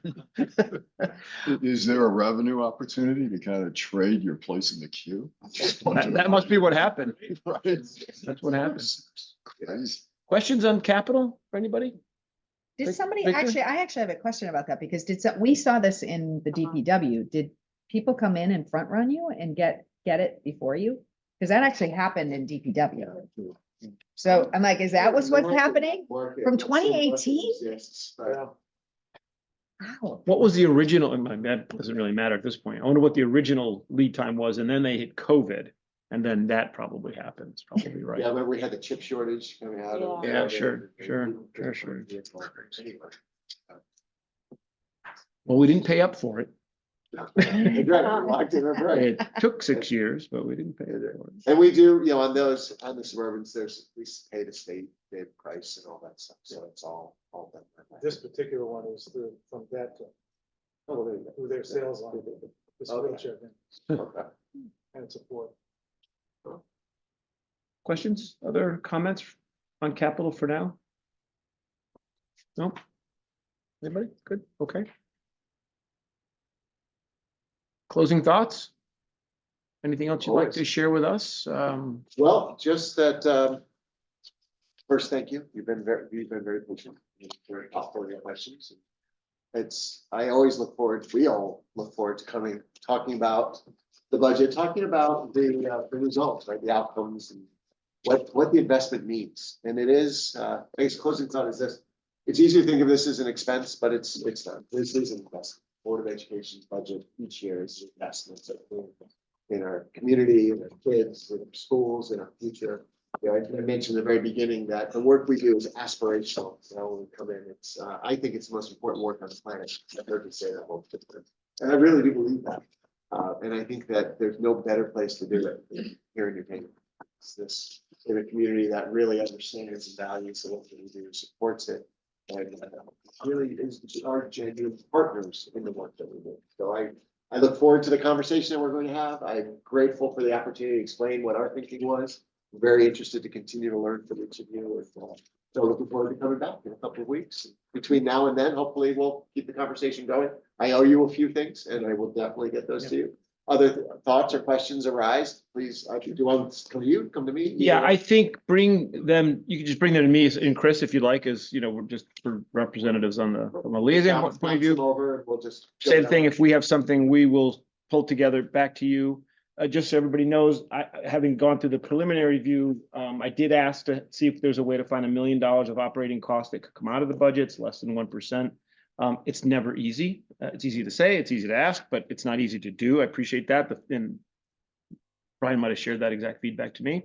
But we do know maybe there's a little in the stop loss. Maybe there's a little on the, you know, ISF. Maybe there's a little over here in it, and you know, it 100. Maybe we could find it. So I leave that with you. We need it for sure. We've got a lot of expense on the capital side. Great job. That's exceeded expectations. That's terrific. If there's anything else we can avoid, that's terrific. I'm sorry. We have one other question. Rent. On page 95, I had it all circled and dog-eared and everything, and I forgot to ask you. I did want to just make sure and to short circuit it, not really a question. Rent's going down from almost 600,000 in 2023 to a proposed 173. I mean, significant drop. I just want to make sure I understand, everybody understands the driver of that on page 95. I'm not sure if you got to page 95. Yep, so the rent, the 2023 expended was the payout as well of the renovation that was done. Right. We owed a few years, so that's why that's where it is. So that was, I think, about 200,000. There's a breakout over there in the drivers. Okay, good. But we should So- see a reduction, and like we have, I mean, Yeah, we do, Yeah. and so what you see in the proposed for 25 is the common charges. Yeah. And the cleaning charges and the operational right, costs. right. So you have to know, though, that the other side of that is on the town side. So. the Understand. Just, Understand? The capital. we've taken on Yes. the amortization of the building.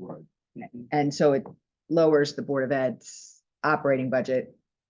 By about, I mean, I kind of calculated it out. You saved about 20 basis points in year-over-year costs by us taking on Good. that. That. It helped, The town. but the town now has. No, 20 well, it's right pocket, left pocket. That's right. It's Pocket, left pocket. it's a shifting of costs. Right. It's a shifting of costs. Down $200,000 because it's on the town side. Correct. Well, I think is that. I don't know what Ann will know the 60 numbers. Probably, does that include the 62,000 for the renovations that we were paying down? We're going into year 7 of that. So that would have rolled off after a couple of years. Oh, Locust. 162 for Locust, Yeah. because there was a renovation cost there. And then it is also, I guess you're looking at launch, you're looking at special ed, you're looking at the board of ed offices, so it's also the student programs and all. Okay, any other questions on that? Thank you all very much. Tremendous job as always, and a great product, obviously. So kudos to everybody. And I know it's a big team effort and the team gets it done. So nicely done. Thank you. Thank you all. Thank you. If there's no other business, we'll take a motion to adjourn. All right, Maria, the fastest hand in the West. Go second, all in favor. Aye. Oh, Michael Chen, go okay, all right. Thank you. Thursday night, We're adjourned. 7 o'clock. And